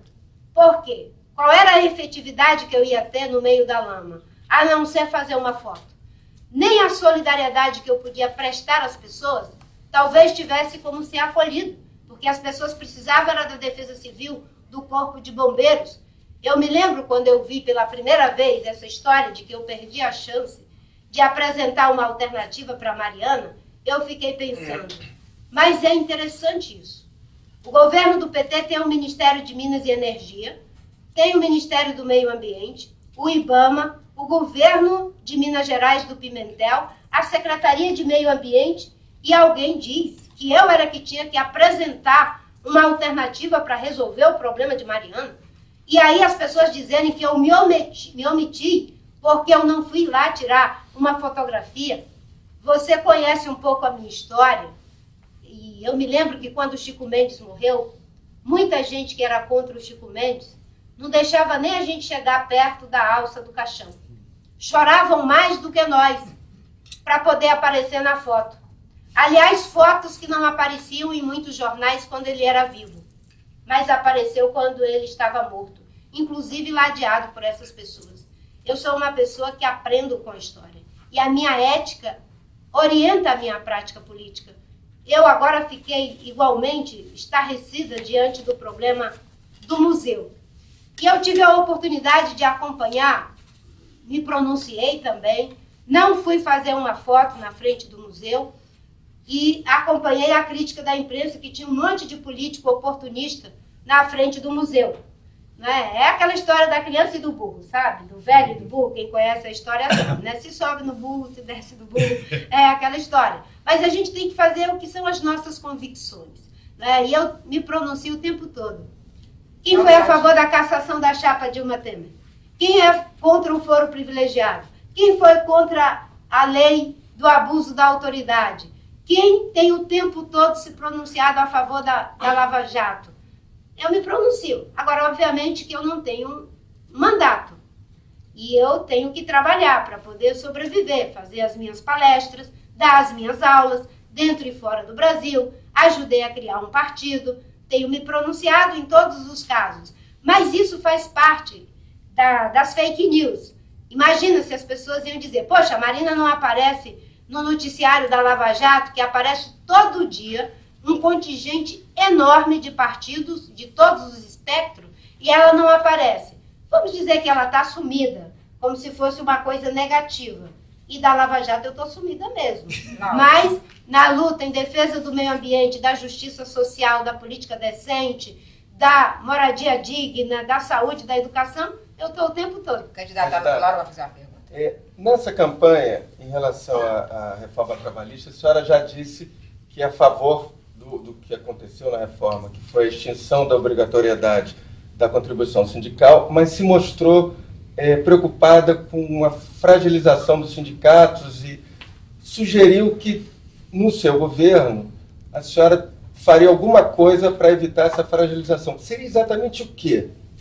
É preciso criar um mecanismo para que... Que tipo de mecanismo? Porque se eles ficam sem uma forma para receber a contribuição do jeito que está hoje, eu acho que eles poderão ficar fragilizados. Eu vou usar um termo aqui, parece que está fora de moda, mas é preciso debater com eles e com os especialistas como a gente vai possibilitar que os sindicatos não venham à falência. Porque não existe sociedade que seja justa, organizada, se só o empreendedor tiver poder de colocar suas ideias. Que ideia a senhora vai levar para o debate? Vou levar a ideia de que se crie um mecanismo para que as contribuições sindicais possam ser feitas de uma forma melhor. Não é mais a obrigatoriedade, porque isso eu defendo já de muito tempo. Eu sempre defendi liberdade e autonomia sindical. Agora, mais importante do que isso que você pegou, são outros aspectos da reforma trabalhista. Eu não digo que vou revogar, eu digo que vou rever questões injustas da reforma trabalhista. Eu ouço o argumento de que a reforma trabalhista é para modernizar as relações de trabalho. Só que na reforma trabalhista do Temer, ele introduziu relações pré-modernas de trabalho. Uma mulher grávida trabalhar em situação insalubre, uma pessoa não ter sequer uma hora para poder se alimentar, e pior, que o trabalhador ele tem que pagar a perícia técnica se ele entrar com uma causa na justiça. Ora, uma pessoa que está vivendo uma situação análoga a trabalho escravo, como é que ela vai pagar a perícia técnica? Uma pessoa que ganha um salário mínimo, como é que ela vai pagar a perícia técnica? Então, essas coisas precisam ser revistas para que, em vez de modernizar, a gente não crie relações pré-modernas em pleno século XXI. Candidata, nós estamos na nossa última meia hora e até agora eu não perguntei sobre déficit público. Consegui sobreviver até aqui sem perguntar de déficit público. Mas é muito importante que você faça essa pergunta. Pois é, eu quero saber sempre como resolver. Tem lá, é o 6º ano de déficit público, vai receber um orçamento estourado, 139 bilhões de déficit. Já aprovado, né? Já aprovado, que vai ser aprovado esse ano, vai receber assim, e com várias outras dificuldades, inclusive o próximo governante, a próxima governante, terá que pedir um crédito especial extraordinário ao Congresso para tapar para ter aquele rombo apenas daquele tamanho. Né? Portanto, quer saber como? Cortar e onde? O seu programa fala em reduzir incentivos e subsídios, transferências tributárias para as empresas. Qual o programa exatamente? Onde vai ser cortado nesses incentivos fiscais? E a senhora fala de um imposto de descarbonização, mas pelo que eu entendi, será um imposto regulatório e não com fim arrecadatório. Né? Então, enfim, de onde a senhora vai tirar dinheiro? Mais imposto ou redução de subsídios, corte em que gastos? O bom é que você já pegou boa parte das respostas do meu programa, já colocou na sua pergunta. Eu estudei o programa. Isso, e eu vou repeti-los, porque elas são as alternativas. Nós vamos fazer a reforma da Previdência. Uma das formas de diminuir gasto público é enfrentando o problema da Previdência. Na reforma da Previdência, nós vamos enfrentar o problema dos privilégios, porque não foi enfrentado na reforma do Temer. Reforma da Previdência é um dos caminhos. Acabar com a farra dos refis e combater a corrupção sem trégua. Imagina, 6% do PIB indo para o dreno da corrupção, isso aí nós não vamos dar trégua. Eficiência do Estado, nós vamos criar um governo digital para diminuir cada vez mais a burocracia, a necessidade de que se tenha um funcionário para aquilo e para muito mais o tempo todo. Vamos compor os cargos de livre provimento do governo a partir de servidores públicos, uma boa parte deles, com critério de idoneidade técnica, capacidade de idoneidade ética, competência técnica e mediação. Isso economiza bastante, e fazer uma avaliação de programa e avaliação de desempenho desses programas. Pior do que as obras inacabadas são aquelas que não devem e nunca deveriam ter sido começadas. Nós vamos fazer o país voltar a crescer para que se possa arrecadar mais e enfrentar o problema do déficit público. E é claro, o problema do déficit público, Miriam, não se resolve apenas porque está na lei. Senão nós não estaríamos aí na situação que estamos, com 170 bilhões de déficit. Nós vamos resolver o problema do déficit público enfrentando essas agendas que eu acabei de dizer, o fim das desonerações sem critério no balcão do governo. É muito fácil defender a livre iniciativa, faz uma reunião, lê um discurso muito bem alinhavado sobre Estado, longe do empreendedorismo, da iniciativa privada, e quando termina chama o chefe da Casa Civil para negociar mais um refis, mais uma isenção. Nós vamos dar eficiência ao gasto público, controlar gasto público, acabar com a farra do toma lá da cá. Existem muitas emendas parlamentares que são feitas que não ligam lé com cré. E nós vamos ter projetos... Não são compulsórias agora? Sim, são compulsórias, mas se você cria uma dinâmica de emendas por projetos. Quando eu era ministra do Meio Ambiente, nós tínhamos, por exemplo, alguns programas. Programa de revitalização, vou falar aqui, Alhures, da bacia hidrográfica do Rio das Pombas, do Rio das Velhas. Então você pode canalizar os recursos, porque você sabe que tem um programa com começo, meio e fim. Programa de cisternas de placa para atender demandas de água a populações difusas no semiárido, né? Populações, comunidades isoladas. Põe a emenda para aquele programa e você tem um programa com começo, meio e fim. Nós temos muita ineficiência do gasto público na saúde, na educação, na segurança, em todos os setores e principalmente no caso da corrupção. Candidato, voltando aqui para o momento atual, a senhora no início da campanha era quem recebia mais votos dos eleitores do Lula. E era a única que ganhava do Bolsonaro no segundo turno. Hoje todo mundo ganha do Bolsonaro no segundo turno e a senhora já não é mais a principal herdeira dos votos do Lula. O que aconteceu nessa campanha que mudou tanto a tendência do eleitorado? Ainda não aconteceu, está acontecendo. As pessoas estão vendo as propostas dos candidatos. E eu vou continuar defendendo as propostas de que o legado do presidente Lula, da Bolsa Família, das políticas sociais serão mantidos, mas eu vou enfrentar o problema da corrupção. Eu não sou favorável à ideia do rouba, mas faz.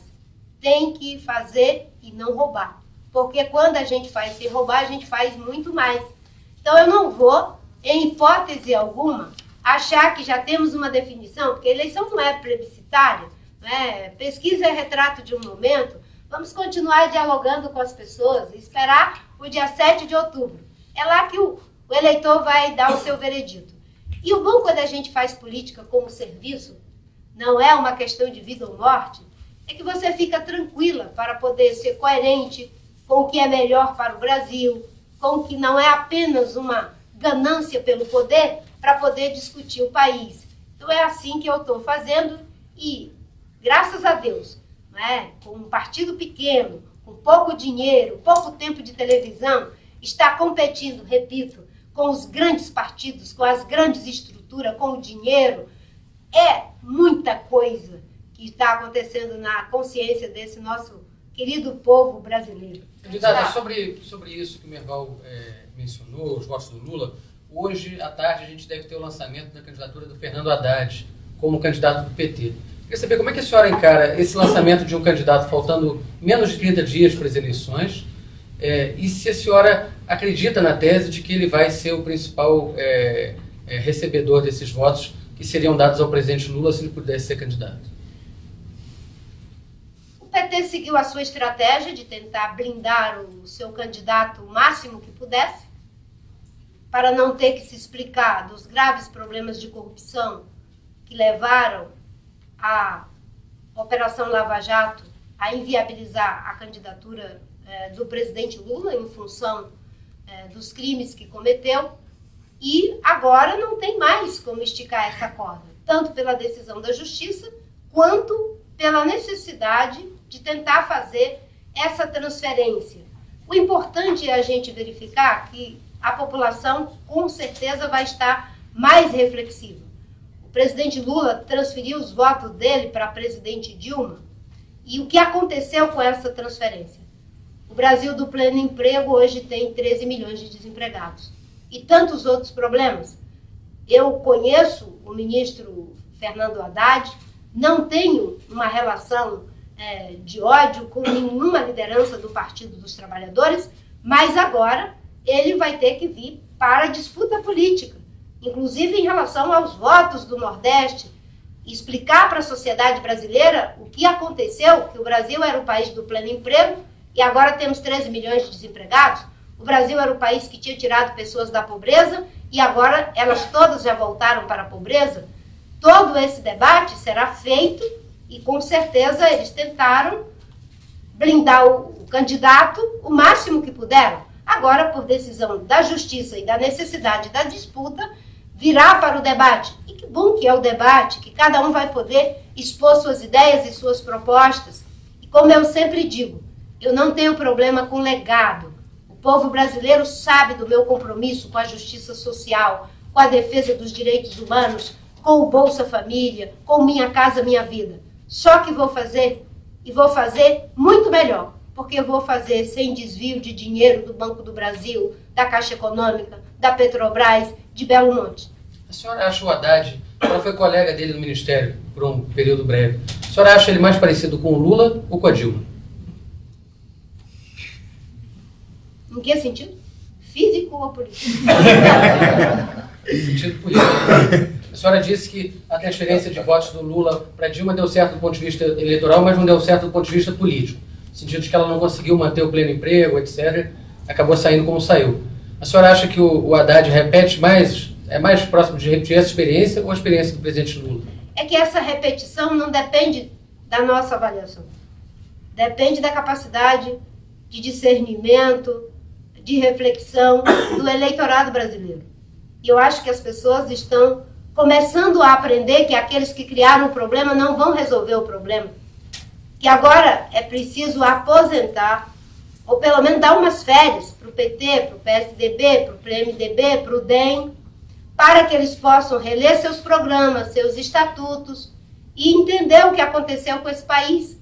Porque trocaram um projeto de país por projeto de poder. Trocaram os rumos de uma nação, os ganhos de uma população por eleição. Foi isso que fez com que agora a gente esteja nessa situação aí. Então vai depender da avaliação da sociedade brasileira. Candidata, a senhora ficou tanto tempo no PT. A senhora nunca viu nada errado? Porque, inclusive, o mensalão aconteceu, a senhora era ministra e permaneceu mais um tempo. E pela sua mão passaram obras importantes, assim, a autorização, o licenciamento, como a senhora disse, de 2 obras, onde há pontos nebulosos, Geral e Santo Antônio, né? Geral e Santo Antônio. E depois se soube, pelos delatores, que houve pagamento de propina durante a obra, não é? Não nada durante o licenciamento, mas durante a obra. O que eu queria saber é a senhora dentro do partido durante tanto tempo, fazendo parte do grupo que comandava o partido, de certa forma, estava na elite do partido. Como é que a senhora não viu nada errado? Em primeiro lugar, Miriam não era da elite do partido. Não é verdade. Eu sempre fiz parte dos grupos minoritários do Partido dos Trabalhadores. Até porque ambientalistas não tinham em tanta quantidade a ponto de ser a elite do partido. Os investimentos que eu licenciei, nenhum teve qualquer caso de corrupção. E as denúncias do Petrolão e do Mensalão, todas essas que a Justiça comprovou, foram cometidas por pessoas do Partido dos Trabalhadores, mas que eu não tinha nenhum tipo de relação com essas decisões. Como ministro do Meio Ambiente, eu nunca tive uma insinuação de qualquer coisa em relação a algo que não fosse republicano. Tanto é que tenho 32 anos de vida pública e não tem nenhuma denúncia de corrupção contra mim. Tanto é que fiquei como senadora 16 anos, deputada estadual 4 anos, 2 anos como vereadora e 5 anos e meio como ministra do Meio Ambiente, nenhuma denúncia contra mim. Dentro dos partidos, existem aqueles que se envolveram com o caso de corrupção e aqueles que não se envolveram. Eu saí em 2008 do governo porque havia uma divergência em relação ao plano de combate ao desmatamento. Naquela oportunidade, foi a razão que me fez sair, porque, graças a uma intervenção do Mangabeira Unger, junto com o governo Blairo Maggi e o governo Ivo Cassol, que eram desmatadores contumazes, queriam revogar o plano de combate ao desmatamento. Foi essa a razão pela qual eu saí. Eu poderia ser demagógica e populista e dizer, não, eu saí por causa do Mensalão. Eu saí por divergências na agenda ambiental. E como eu não passava nem perto dessas decisões de corrupção, eu nunca ia ter qualquer envolvimento com esse tipo de coisa. Agora, quem cometeu crime tem que pagar pelos seus crimes. A diferença é que eu não uso de 2 pesos e 2 medidas. Eu acho que quem errou deve pagar pelos seus crimes, ainda que eu torcesse para que isso não tivesse acontecido. O que a senhora achou da declaração do comandante do Exército, General Vilas Boas, de que o novo governo vai ter um problema de legitimidade? A legitimidade quem dá para o processo político é o cidadão, é o eleitor. E a legitimidade também tem a ver com o cumprimento das regras. Todos os candidatos que estão participando de acordo com as regras.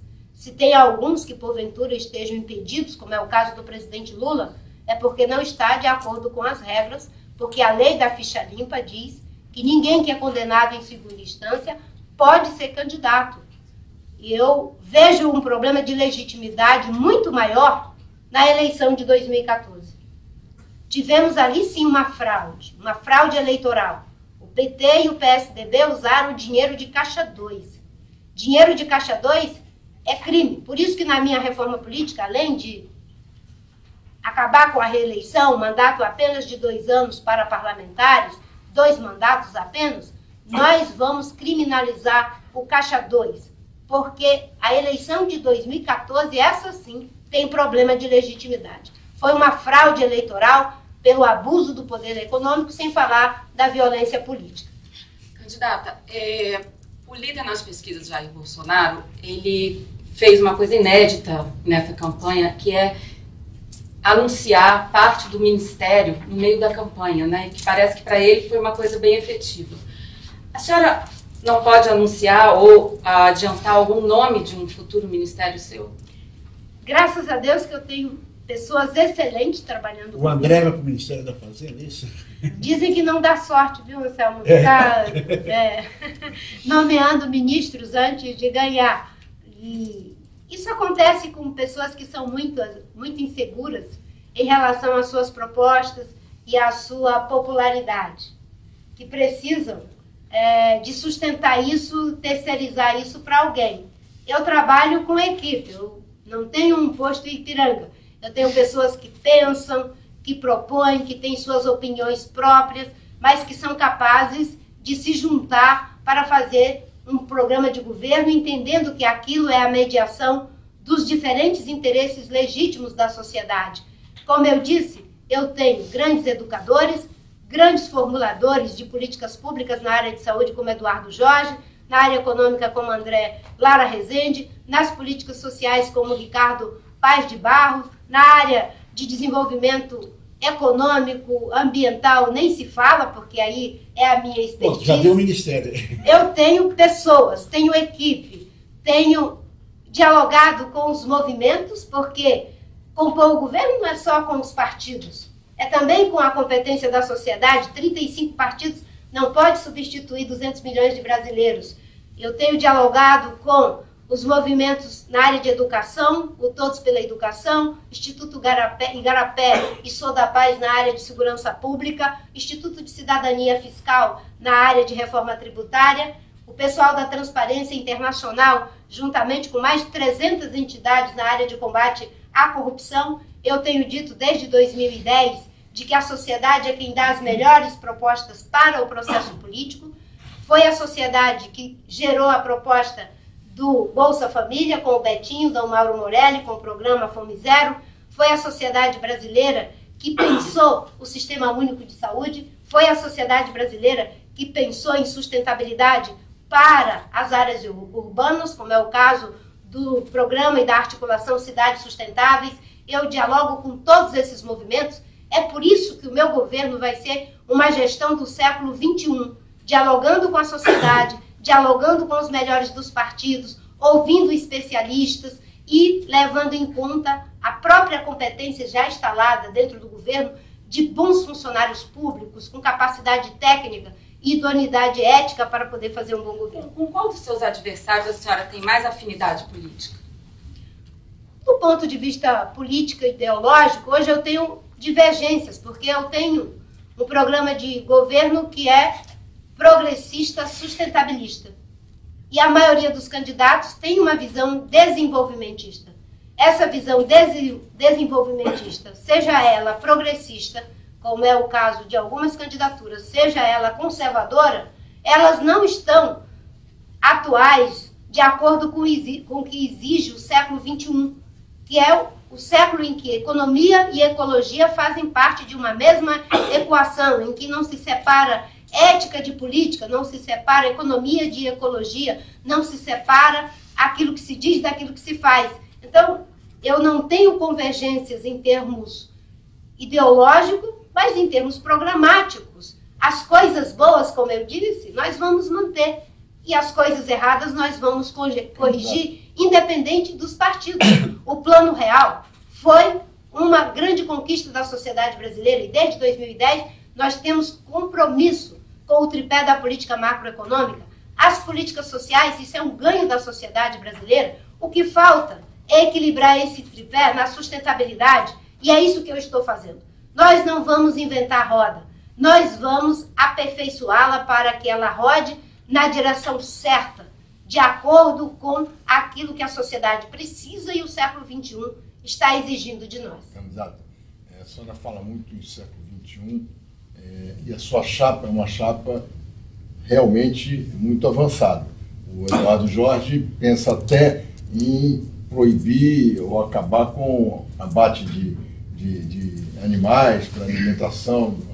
E a senhora também tem posições muito avançadas. A senhora não teme que essa posição da chapa, de muito olhar no futuro, pode prejudicar no presente o entendimento da população? A nossa proposta dialoga com o agora. Quando eu digo que nós precisamos de saúde de qualidade, o Eduardo é a pessoa que vai dar saúde de qualidade para os brasileiros junto comigo, isso é para agora. Quando eu digo que todas as crianças devem estar dentro da escola, de que nós vamos aumentar as creches para que as crianças de 0 a 4 anos estejam na creche para a mãe poder trabalhar e estudar, isso é para agora. E é isso que vai fazer a geração do século XXI. Sem educação de qualidade, não tem século XXI que dê conta. A nossa proposta, ela dialoga com os desafios do futuro, porque ela faz as coisas agora. o que não dialoga com os desafios do futuro é adiar o que precisa ser feito agora. Combater a corrupção, apoiar a Lava Jato, precisa ser feito agora.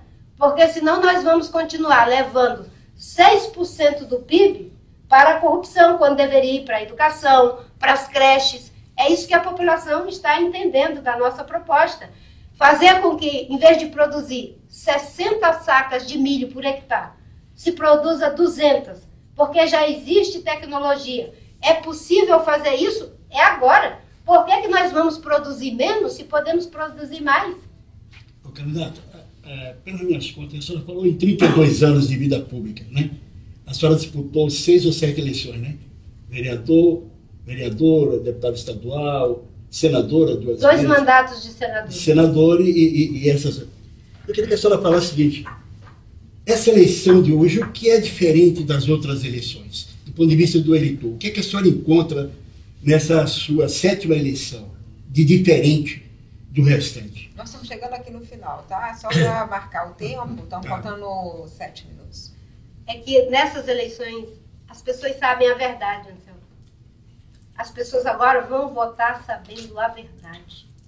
A Lava Jato trouxe a dura realidade de um sistema institucional de corrupção, de desvio de dinheiro público, que equivale, num cálculo conservador, a 6% do PIB brasileiro. Roubo na Petrobras, nos fundos de pensão, em Belo Monte, Banco do Brasil, Caixa Econômica. Só para a gente ter uma ideia, até medida provisória eram vendidas a peso de ouro. A sociedade agora sabe a verdade. A questão é, o que nós vamos fazer com essa verdade? As pessoas vão continuar acreditando que aqueles que criaram o problema vão resolver os problemas? De que se trata apenas de um rol de propostas? Eu me lembro que a ex-presidente Dilma tinha proposta para tudo, faltava dedo para tanta proposta. Olha o que aconteceu no Brasil. Nós já temos de novo aberto propostômetros, sem propósito de combater a corrupção, sem propósito de que é preciso melhorar a qualidade da política, uma nova governabilidade. A composição do governo é feita com base no programa. Os partidos têm que sugerir pessoas que são as melhores para executar o programa. Aonde se iria com o ministro de Minas e Energia, como o ministro Lobão? Alguém imagina que o ministro Lobão tem uma visão estratégica de energia limpa, renovável, segura, com geração distribuída? Ou era apenas um caso para que o grupo do PMDB tivesse alguém no Ministério de Minas e Energia? As pessoas têm que aprender a ganhar nome, valorizar o seu partido pelo bom trabalho que faz na saúde, na educação, na segurança pública. E é por isso que eu tenho dito, essas eleições elas têm que ser diferentes. Não pode ser do ódio. Eu não posso fazer uma campanha destruindo as pessoas e depois fazer um apelo patético para que elas venham me ajudar a governar. Por isso que eu tenho dito, vou fazer uma campanha literalmente oferecendo a outra face, e a face que a população agora conhece é a face de que os grandes partidos que tiveram sua chance trocaram um projeto de país por projeto de poder e entraram na lógica do dinheiro pelo dinheiro, infelizmente, porque já deram grandes contribuições à democracia, à economia e à justiça social. Agora precisam de office-férias.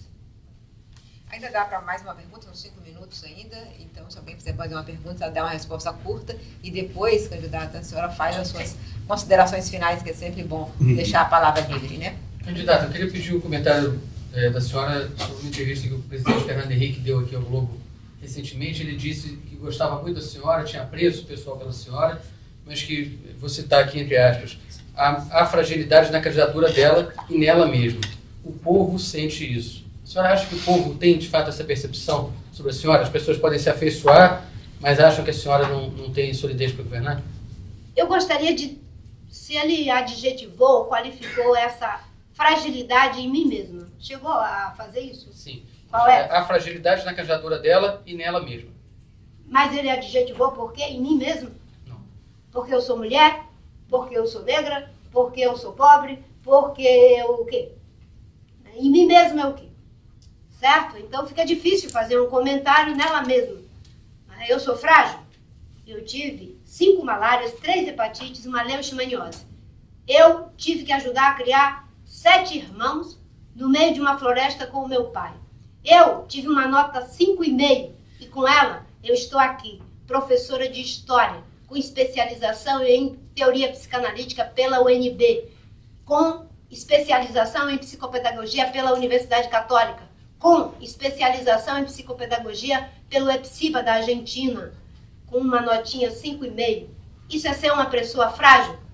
A fragilidade maior que o povo brasileiro precisa combater hoje é a fragilidade do caráter, a fragilidade na coerência. E graças a Deus isso eu tenho. Nós não vamos governar por força e por violência. Eu também tenho apreço pelo presidente Fernando Henrique. Quando eu era senadora, nunca me furtei de apoiar o que eu achava certo, mesmo sendo de oposição. Ele também me ajudou em muitos casos, quando o meu próprio partido não me ajudava, mas eu, como ele não adjetivou a minha fraqueza pessoal, do ponto de vista político, hoje quem é forte? Me diga. O Alckmin é forte com o Centrão, que era o mesmo condomínio da Dilma? O Temer é forte com mais de 400? A Dilma foi forte com a quantidade, que são os mesmos do Alckmin? A fortaleza que o Brasil precisa é de princípios, de propósitos e de propostas com propósito.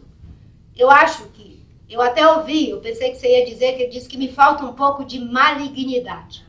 Ele também usou essa expressão. Isso. Eu queria que você tivesse dito essa, porque eu poderia interagir com ela. Respondeu, eu já sabia que era essa resposta. Mas o povo que está nos assistindo não viu a resposta, certo? Então, acho que a gente precisa de benignidade na política. Malignidade já atrapalhou muito. Atrapalhou o PSDB com a compra da reeleição, atrapalhou o PT com o mensalão e o petrolão, atrapalhou o PMDB servindo a qualquer governo de plantão para poder ter um pedaço do Estado para chamar de seu. Nós não precisamos de mais malignidade, nós precisamos de benignidade. Né? E é por isso que eu mantenho pontes com pessoas que deram contribuições benignas, ou pelo menos com seus legados benignos. O presidente Fernando Henrique tem um legado benigno, o Plano Real. O presidente Lula deixou um legado benigno, Bolsa Família. E eu vou deixar um legado benigno, ética na política, desenvolvimento econômico com sustentabilidade e fazer com que o Brasil vire a página de a gente achar que para governar o que vale é ter malignidade. A gente precisa de benignidade na política. Obrigada, candidata, pela sua presença aqui, respondendo as nossas perguntas de Bernardo, Melo Franco, Daniela Pinheiro, Lauro Jardim, Merval Pereira, Anselmo Góes e eu, Miriam Leitão. E encerra-se aqui a primeira sabatina promovida pelo Jornal o Globo, pelo Jornal Valor Econômico, pela revista Época, aqui no estúdio da Redação Integrada. Amanhã a gente vai estar aqui às 10 horas da manhã recebendo o candidato Ciro Gomes do PDT. E na quinta-feira o candidato Geraldo Alckmin do PSDB. O candidato Jair Bolsonaro não tinha confirmado quando aconteceu o ataque a ele em Juiz de Fora. E o candidato do PT talvez seja anunciado hoje um candidato que substitua a candidatura do ex-presidente Lula, que foi impugnado. Então, portanto, amanhã, às 10 da manhã, esteja aqui com a gente, acompanhando, e a gente vai também colocar nas páginas das nossas publicações. Muito obrigada por estar aqui.